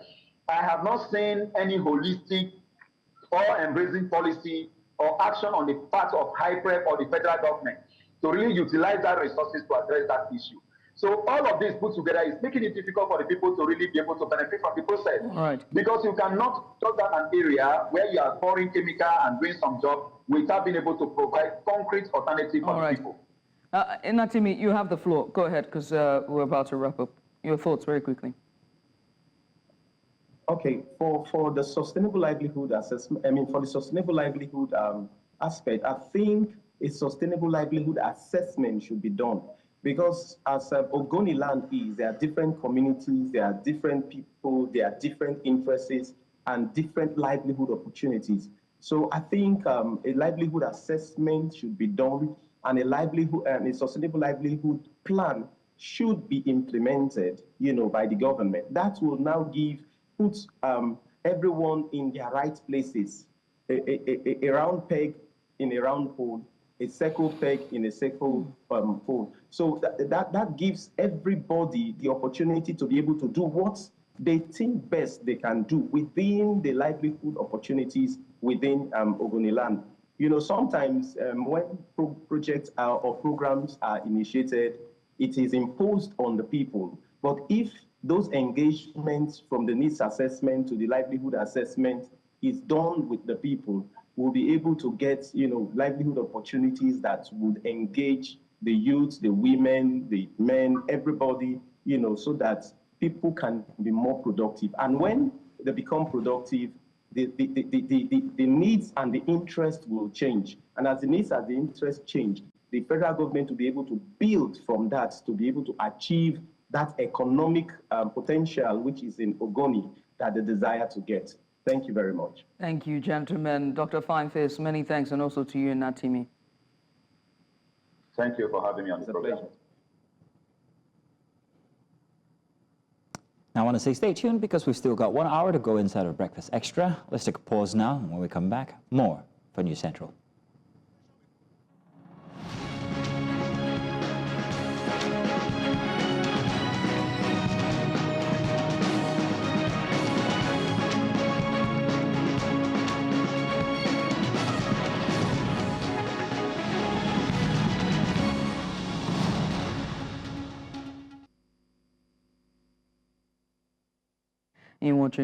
You're watching it's time for Breakfast Headlines here on News Central Television. I am Judith at TB. We'll begin by telling you that the Association of Resident Doctors in the Federal Capital Territory, Abuja, has called off its warning strike after the intervention of the FCT Minister, Nyesom Wike.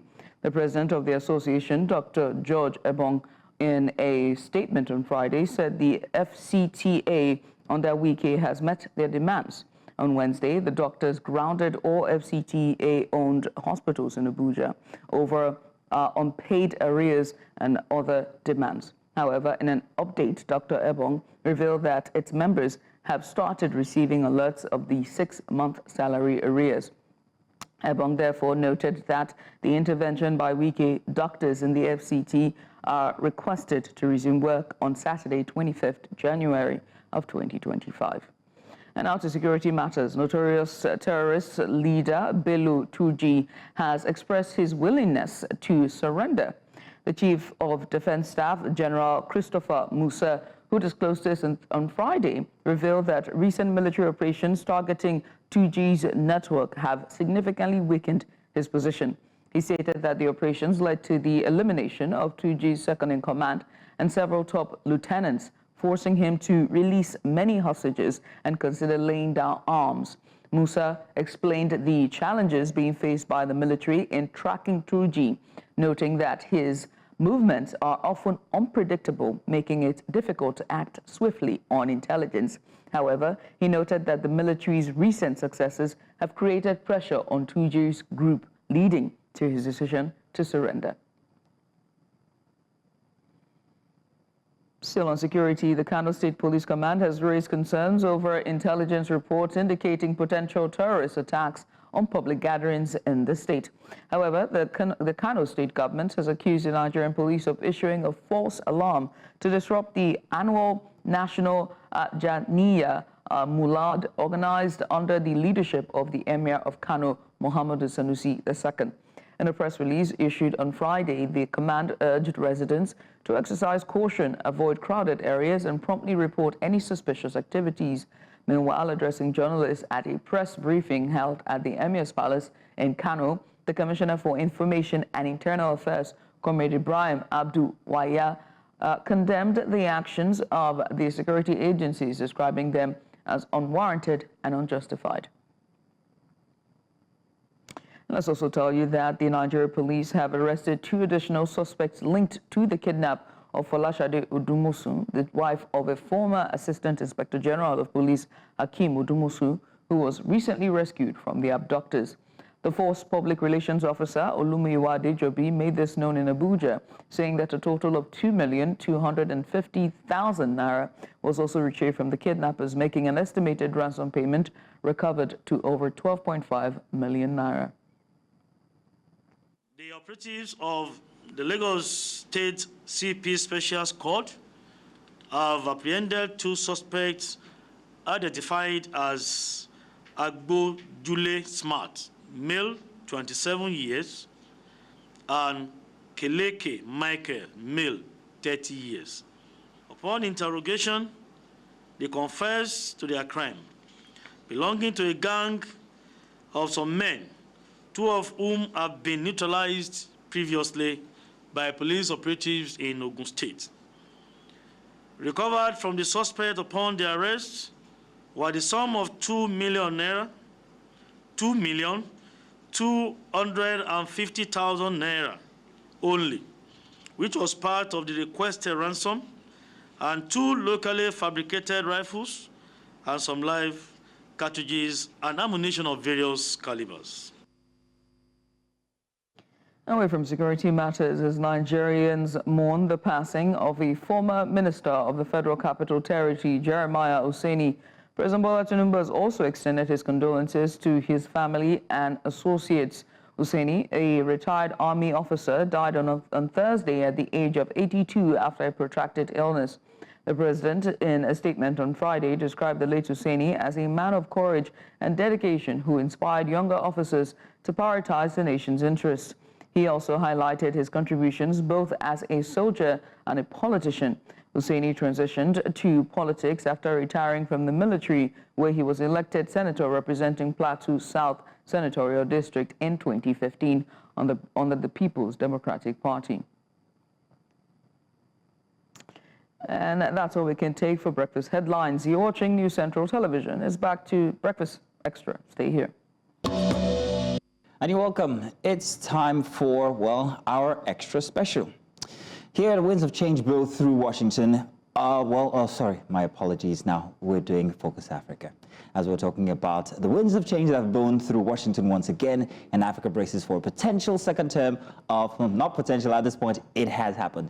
Donald Trump is the president. It's happening.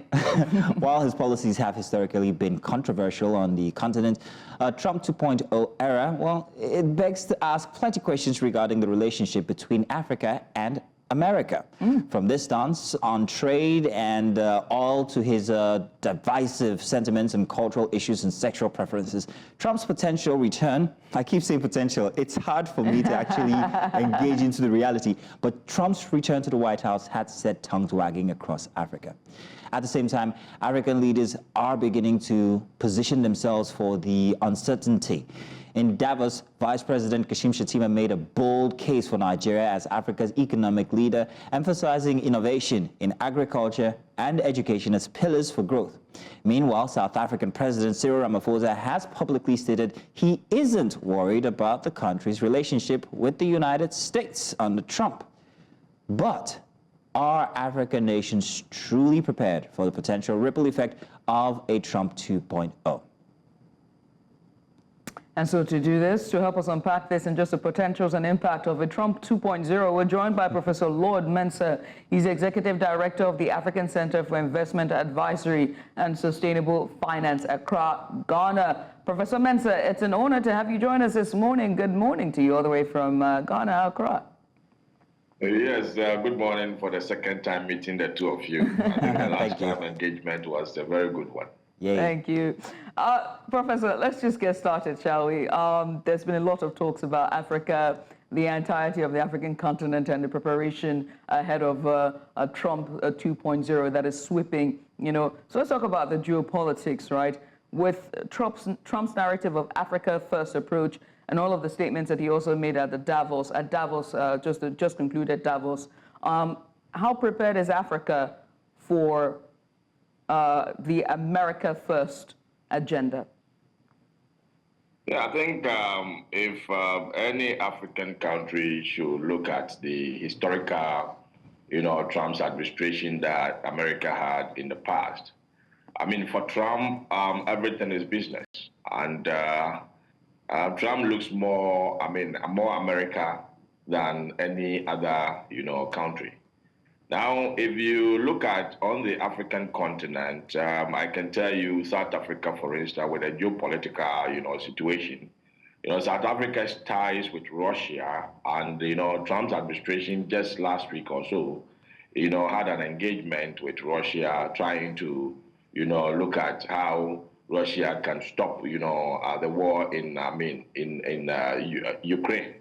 But then, this relationship can extend to Africa. And for Trump, everything is business. And once you not fall in line with Americans' interests as a country, obviously that is going to, cut the ties that you have with, Trump. I'm not to say that probably possibly extending war to Africa or anything. But then, Trump will always look at America first. Prof, I'm very worried about AGOA. That's the Africa Growth and Opportunity Act. I don't know if this Trump America First agenda is going to be very, advantageous for Africa here. How do you see the Trump administration shaping the relationship between Africa and America? With AGOA, I think it's more of aid-oriented than, business. And like I mentioned in my earlier submission, Trump is more of a business. So I believe Trump will look at more of, bilateral agreements, trade deals, rather than looking at multilateral, agreements like the AGOA. So from where I sit, Trump will always look at what is going to benefit, as far as Americans are concerned, rather than looking at, so African leaders must sharpen, their way of, doing business as far as the benefits are concerned. If you take, for instance, investment in defense and other things, Trump will always put something in Africa when it's going to benefit America. Otherwise, you're not going to get any engagement from him. He's a businessman, and he's not more socially oriented where you can say that, look, this is a country where they're trying to, position themselves for mutual benefit as far as, social, orientation is concerned. But that is not what, Trump stands for. He believes in business. And so do you think does AGUA benefit America in any way, shape, or form? Well, it's more of one-sided if you look at it carefully. And like I said, Trump would definitely go for bilateral agreement instead of a multilateral agreement like AGUA. Okay. Professor, let's also talk about, oil, the oil market. I'm looking at the countries that are in OPEC. There are just two African countries that are in the OPEC, and that's Angola and Nigeria. And the reason why I want to ask this question is because during his inauguration speech, Trump said, drill, baby, drill, meaning that they're making a shift away from cleaner energy and renewable energy. In fact, he's pulled down all the windmills, shut them down, and the executive order is to drill oil and get into the oil market. He also said during his Davos speech that he asked OPEC to reduce their prices, and we saw this during the last time during the Trump 1.0 administration, where he asked OPEC to reduce their price, they refused to reduce their price, and then he flooded the market with the American oil. Now we're seeing this. Would this happen again a second time? And what would it mean for the OPEC countries who are trying to peg their prices at a higher rate so that they could make money for their budgets and for their nation? What will happen to oil? Yeah, obviously, he's a businessman, and most of the African countries, as it stands now, clearly their spine of their economies are mainly on oil. And so with the influence of, Trump on OPEC, obviously it's going to have, impact. And if oil price goes down, of course, that will be an advantage to oil-consumed countries like my country, Ghana. But then let's also look at Trump's position when it comes to clean energy and other things. He believes that let's continue to burn, carbon. And if you continue to burn carbon, we should be able to generate enough profit, invest in research, and who knows? We may come up with, something different apart from, the windmill and other things that can fuel, economic activities. But, he is not a believer of this climate change and other things. So from where I sit, he's going to allow, OPEC to go all out as far as, production is concerned. More supplies on the market, prices are likely to, come down, and effectively will affect oil-producing countries. But then countries that consume more oil than they import, obviously, is going to be to their advantage. And then what now happens to our dollar reliance, if he's making this move? Because dollar is very much dominant, especially for African country.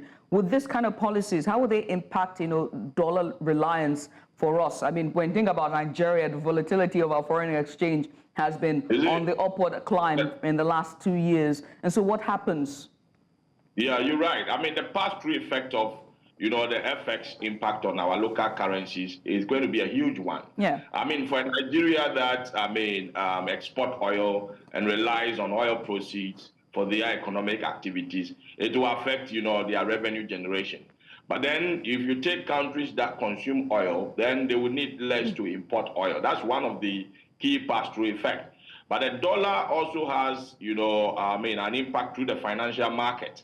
Like I said, Trump is an inward-looking, American president. And if, American businesses are doing very well, we all know it is a safe haven for investors. And so the dollars all over the globe will start trooping to America. And Americans themselves will invest within their country. So extending investment outside, their country through foreign direct investment, through portfolio investment and other things is going to reduce. And when it reduces, obviously, there will be scarcity in the dollar, and we're going to see, appreciations in the dollar price against our local currencies, within the continent. And so those are the expectations I'm looking out for. Professor, let's talk about a less critical issue, and that's the issue of sexual identity. Trump already he's told 2 identities in America. I don't care what you think. Now, this is a sentiment that reflects in Africa. Most African countries also share this as well. In any way, shape, or form, even if we're reaching for something, does this help in any relations between Africa and America?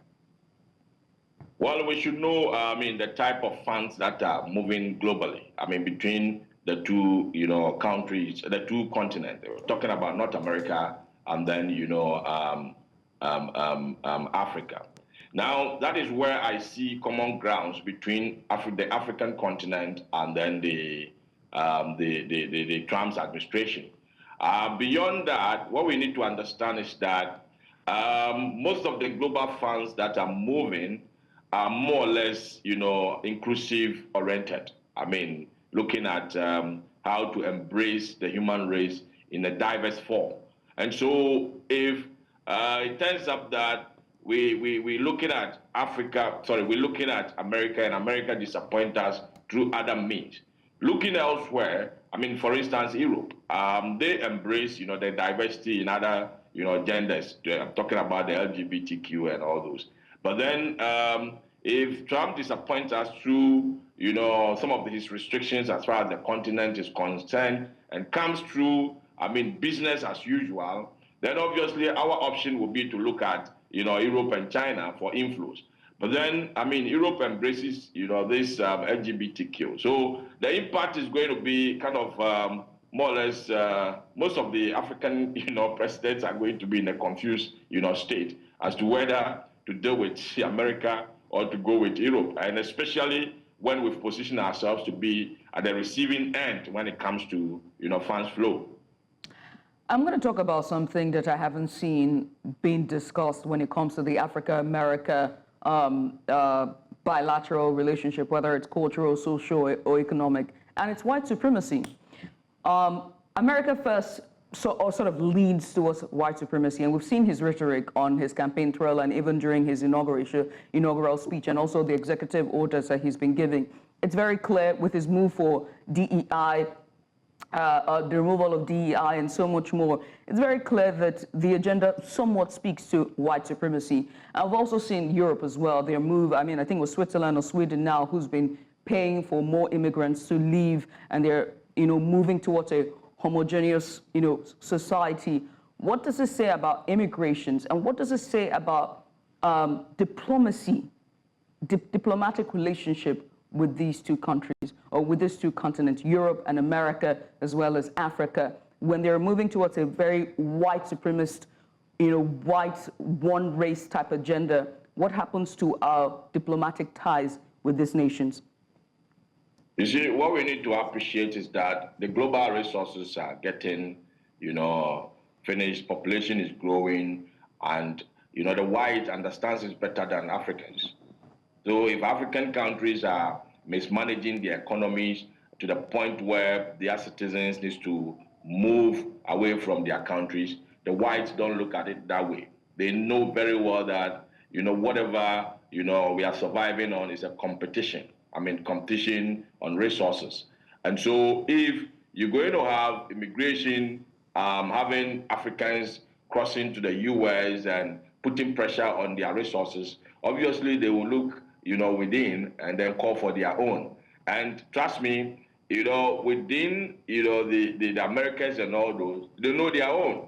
Even the green card they issue, and then the, what we call it, the passport they issue to foreigners when they acquire their citizenship, they can trace to the point where they will get to know that even your third, generation behind were not, Americans. And so when a push comes to shove, and they're supposed to share the, the scarce resources that they have, they can, ignore you. And from where I sit, I think it's about time, African leaders sit up and get to know that, there's nothing like, the global diplomacy when there's no benefit. This white will not get, will not benefit from you. They won't place any relationship. And so what I believe in is that let's manage our countries very well, look more within, and try as much as possible to reduce, the difficulty in economies so that immigration can reduce. We have our labor force and we will produce with them. So from where I sit, it has to do with how, our economic manages the various economies on the African continent.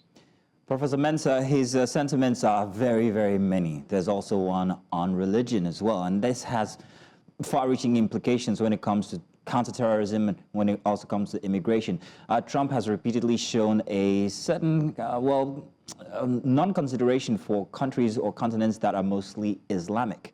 Now, in Africa, we've got countries that are predominantly Islamic. So the question is, how will this affect visa restrictions or immigration? How will this religious sentiment of Trump also affect counterterrorism on the part of America and countries that perhaps seem to have agendas? What's your take on that? So I think we may have to be careful how we interpret this from Trump's, perspective. Trump, I wouldn't say he's anti, Islamic. I mean, if you look at it carefully, he believes in business. Saudi Arabia is one of Trump's friends, and it's a dominant Islamic country. Is it because of the oil? I mean, because when you said he's a businessman, so it could be because of the oil as well. He's a businessman. He believes in business. So once you position yourself and then, let me tell you, this extremism that we've been having across, religion has to do with hunger. I mean, when the people are hungry, they get deceived with all sorts of, things. And, sometimes they can go extra mile in the name of religion. I mean, doing, so many bad things. So from where I sit, if you position yourself very well to do business, I mean, trust me, Trump will overlook these religious things that you are talking about. Interesting. Interesting. Very interesting. Let's talk about, climate change and cleaner energy, right? Do you see a redirection of investments that used to be in Africa, that used to be in America, come to Africa? He's pulled out of the Paris Accord deal. He said, climate change is a hoax. He said it so many times. He's also with the drill, baby drill, executive order, so to speak. It's now moving towards more fossil fuel and, carbon emission. So do you see that investment coming to Africa? And how can Africa tap into that, to now move renewable energy investment here to this continent? Yeah, so fortunately for us, I mean, if you scale down the, climate change funds or finances, that comes, moves around the globe. Chunk of them are coming from the Europe and those who embrace, these climate change activities. But then if you take Donald Trump, he believes that, look, the world can only prosper when we burn carbons, when we continue to go through our normal aggressive way of, industrialization. And that will, propel economies across the globe to the point where economies are going to have enough. And you see, when economies have enough reserves, they pump a lot into research. And he believes that beyond that, I mean, so many research can go on. And to the extent we're going to get, other, renewable renewable mechanisms of powering, fueling energy and other things across, the globe. So he's not for anything like a conserved way of, climate-oriented industrialization, where you minimize your carbon emission and therefore, your production goes down and all those. That is not what Trump stands for.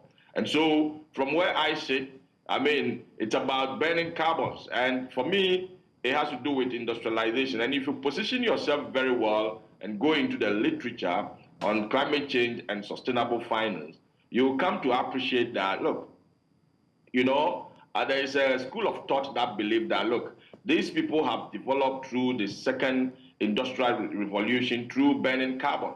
And so to the point where, the development has gotten to its peak, one of the strategies is to siphon, Africa's economic growth, because they know the next frontier of economies that has to grow or that has the potential to grow is Africa. And so if they limit Africa through, financing mechanisms like climate, change and other things, they should be able to reduce, the growth that Africa stands for. So one in itself, with Trump's position, it is an advantage to Africa.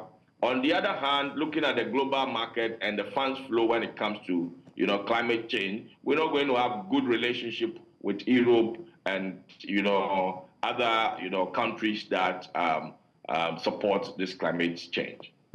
Professor Mensah, I'm begging the producers for just 1 minute, so you're going to have to summarize this final answer. What's your take on the birthright citizenship? Is this another intention or aim at creating a monolithic race in society like Judith referred to earlier?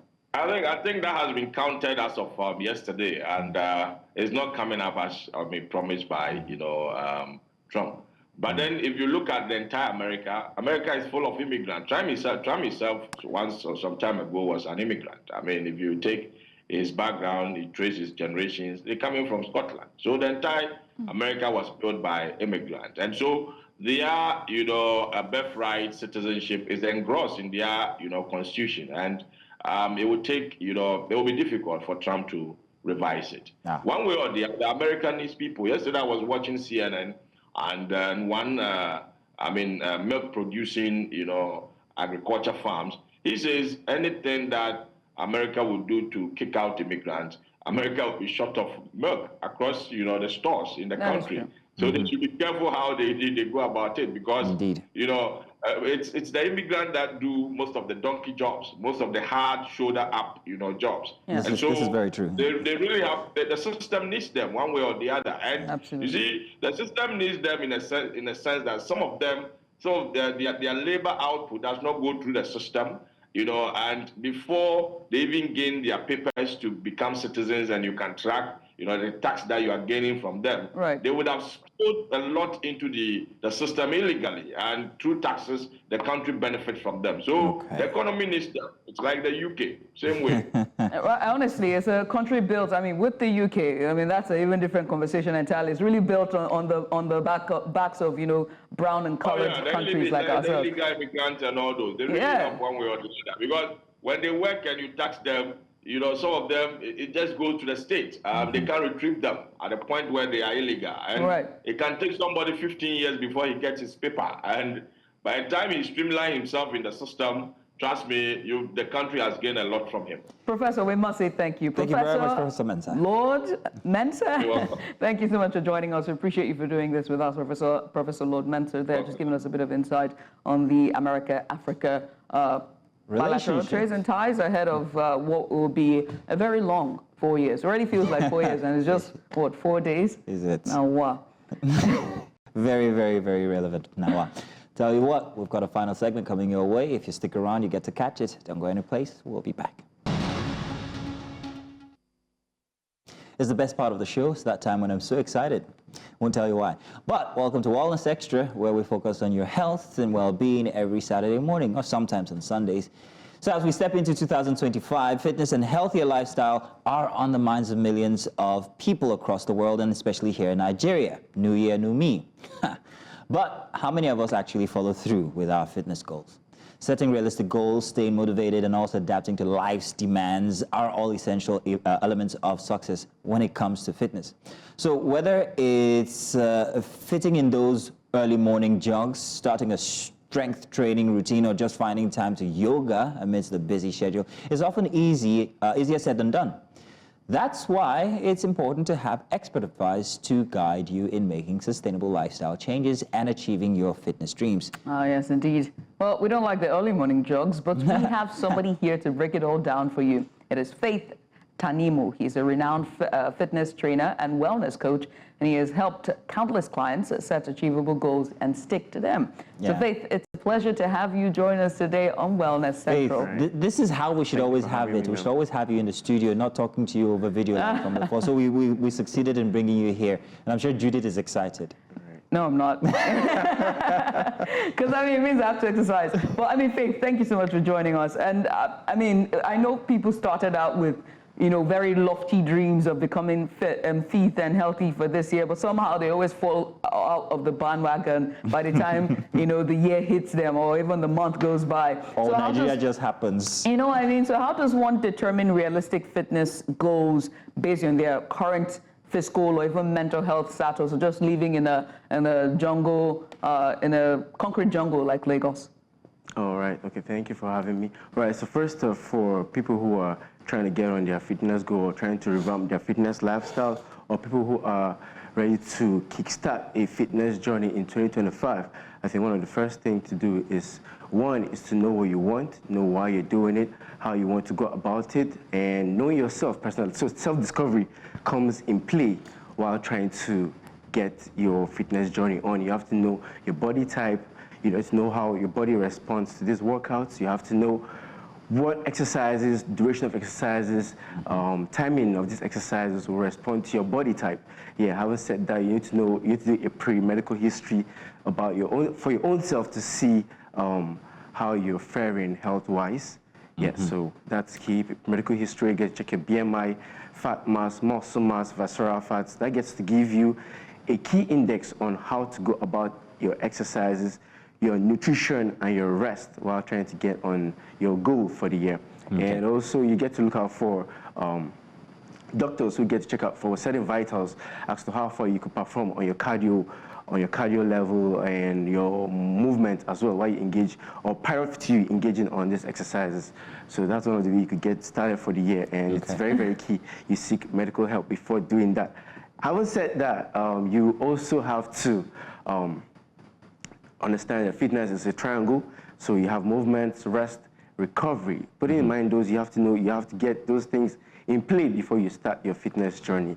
Right, so that's the basic. Yeah. So Faith, Judith can't wait to see these in sample, I mean physical sample.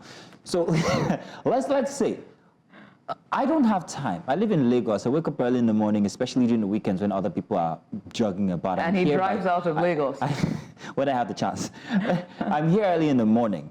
And I'm working and pursuing the news and everything. I don't have that much time. What are some few movements that I could do, even maybe sometimes in my regular wear, and I don't mean this, my regular wear, that could help me get that journey started? I hear you on getting your vitals and this and that and everything, but what non-intrusive type of movements could I do to help me at least keep fit by the least? All right, so that's fine. So primarily, once you say, take for instance, you're up in the morning and you're about your daily activities. So one of the key things to do is a few meditations, at least 3 to 5 minutes of just calmness and trying to get into the mood. So prior to that, you have to take, there are certain light routines and stretches that could engage your body or warm up, get your body warmed up to perform this particular exercises you're trying to do for that very day. So take for instance, I'm having a 8 to 5 job or a 9 to 5 kind of job. So this is what I do. I wake up in the morning, I mean, all the self-care routines all done up. So I take 3 to 5 minutes to engage or get myself into that position. Light stretches as this could help you. If you don't mind, I'll take a few demonstrations to just give you what they are. Good. We'd like that. We'll take out the bar on there so you can. You have the floor. Go ahead. All right. So first off, you can just, basically go this way. Right. So stretch up. Get that blood flowing through the arms. Say, for instance, I'm trying to get on push-ups. You can get 10 reps of this. So this 3, 4, 5, 6, 7, 8, 9, and 10. All right, I've flipped the other way too, so everything gets in form. 1. Let's go 2. Yeah, I can tell that is going to help my back because I do have exactly. Issues with my back. Yeah, your lat muscles are engaged, your joints, your pectoral muscles, allowing blood to flow through all corners. So you get that going, all right? So a bit stretch up here. So spread out those legs, shoulder width apart. Now taking those side bends, this way. Yeah, slow and steady, breathe in. And up all the way, exhale, switch to the other side. Breathe in. And up, and a few just step toes, just get you going. At least 30 seconds, could get the blowing. So these are very light exercises. Right. So you're telling me that these actually have an impact on my welfare? Of course, I tell you. So if you hit a 9 to 5 job and you don't get to stretch, you figure you're stiff, your central, your spine is very rigid. It doesn't have a way of bending, or you don't get those flexors when trying to move. You might end up having lower back pain, and so even other than that, you might just figure out that trying to do certain activities such as lifting or picking things from the floor might give you concerns or might give you problems, or you might just find yourself not be able to move conveniently to do certain activities, very light activities. Now, activities that are not just about fitness, just regular, say, picking a pen from the floor or twisting. Yeah, in the long run, you might have complications such as lower back pain and, like I said, your flexibility will be very, very narrowed to a particular due to the nature of a job or just being sedentary. Yeah. Okay. I mean, let me ask you, Faith. I've seen, discuss about walking, about how you have to walk every day, 10,000 steps a day, 20,000 steps a day, 8,000, 5,000 steps a day. Right. Is this effective if you're trying to lose weight, or is this just a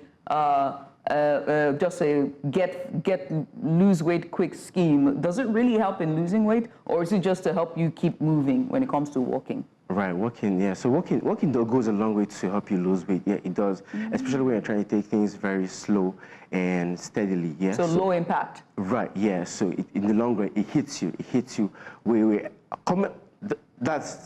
So you're doing that, and also your diet too. Yeah, your diet plays a huge major role. Yeah, if you're trying to lose weight, if you're trying to get that cardio up, yeah, walking will go a very long way. But bear in mind, your diet is very, very key. Should be very key at that point in time. So you don't go, you're walking and your diet is counteracting what you're doing. It won't go. It won't work. It's just gonna be.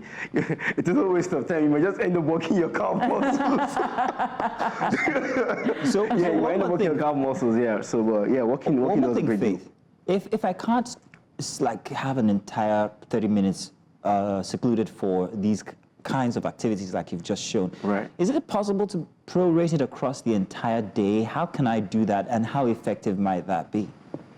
As regards, you don't have time to... Yeah, there's no time. I mean, Lagos is happening, Nigeria is happening, you have to be there.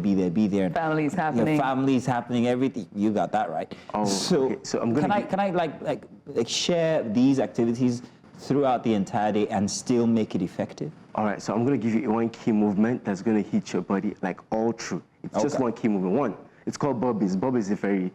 I love them. It's warm-up exercise. It's a compound movement. It's used in the military. It's used burpees, in... burpees, okay. Yeah, it checks your cardiovascular rate. It checks your movement, your joint flexibility. It's very, very standard. You could build muscles with bobby in the long run if they are weighted. Yeah. So, but I'll show you a very key movement. So it involves a squat, a push-up, and a push-back, and come right back up. So this is what you do. You stand up, like shoulder width apart, facing up, yeah? So you take a squat back, hands to the floor, right? You push back, a push up, squat, and come back up. Okay. Right, that's a compound movement. It hits you everywhere. Now, the faster you go with this, it gets your cardio up. So let me give you 10. So this is what you're gonna do. So, alrighty. Take it down, hands down, push back, push up. That's one. Easy, push back. That's 2.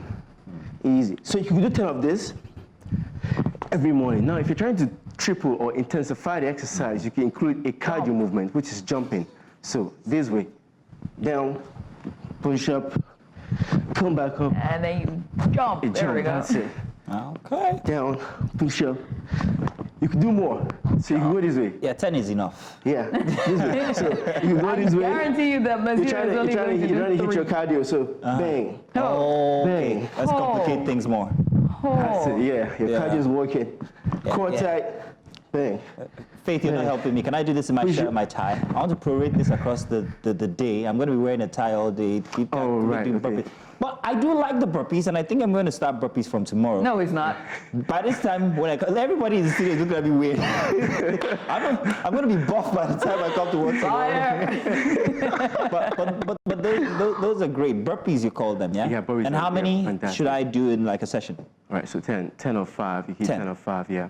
10 or 5. But I can increase it as I go? Exactly. As I get better? So 1 minute to 3 minutes, 1 to 2 minutes intermittent break in between each set. So a set will go for 10, rest 1 minute to 30 seconds. Okay. Hit another set, yeah.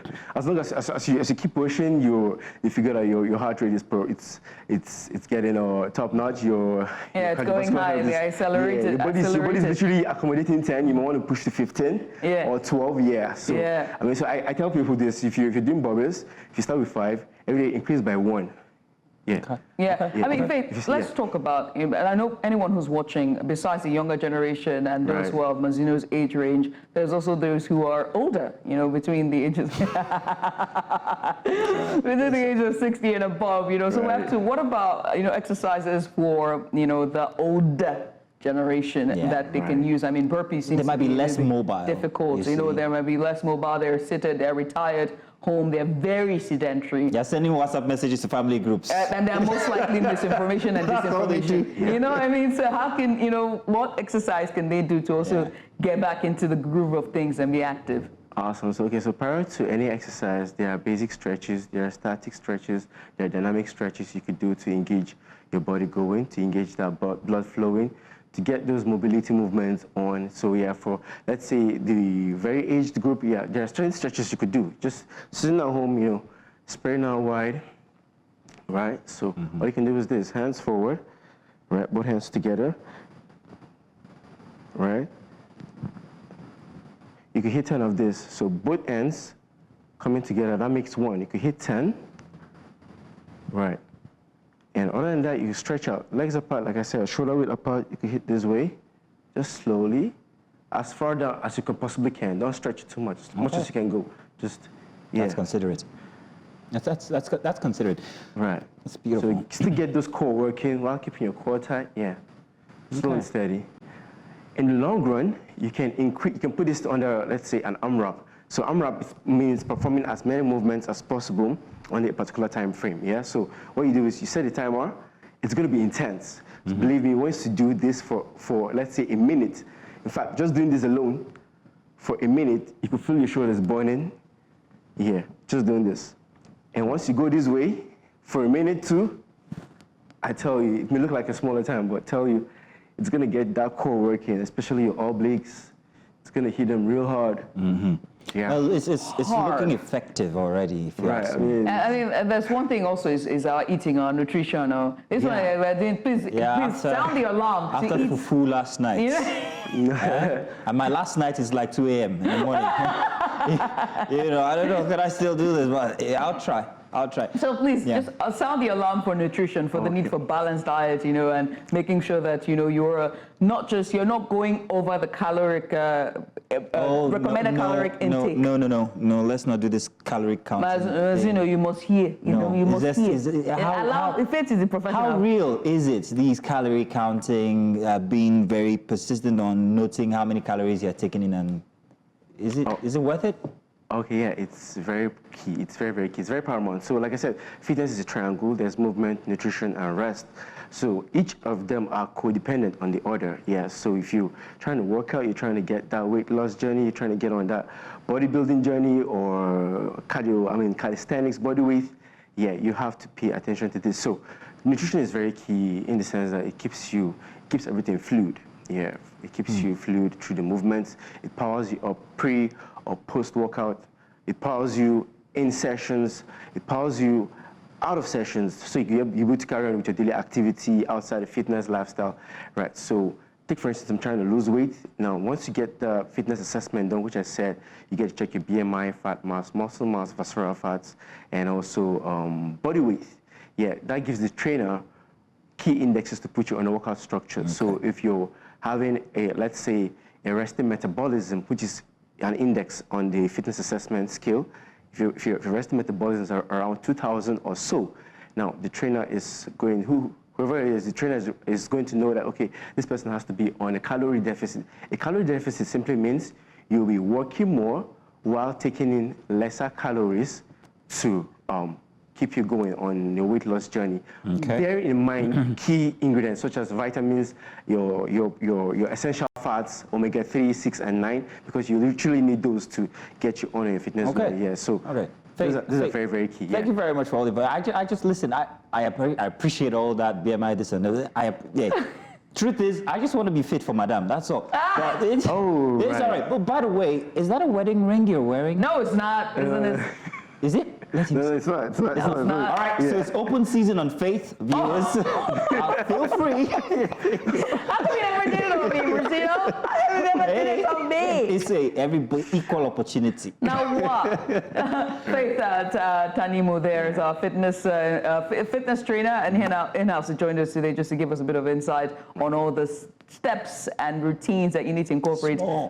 Make sure to rest, make sure to have a balanced diet, and also make sure to move your body this 2025. Right. Faith, many thanks for doing this with us. Thank you very much, Faith. And this is where we close the curtains for Wellness Central and here for News Central for Breakfast Extra. Yeah. Well, thank you very much, everybody. Thank you for thank you. I was gonna go Thank me for what? For two-thirds of the show, but it's okay. Is it my fault? I really was looking forward to a conversation with you about the rate at which Instagram is burgeoning right now. But we'll have that conversation.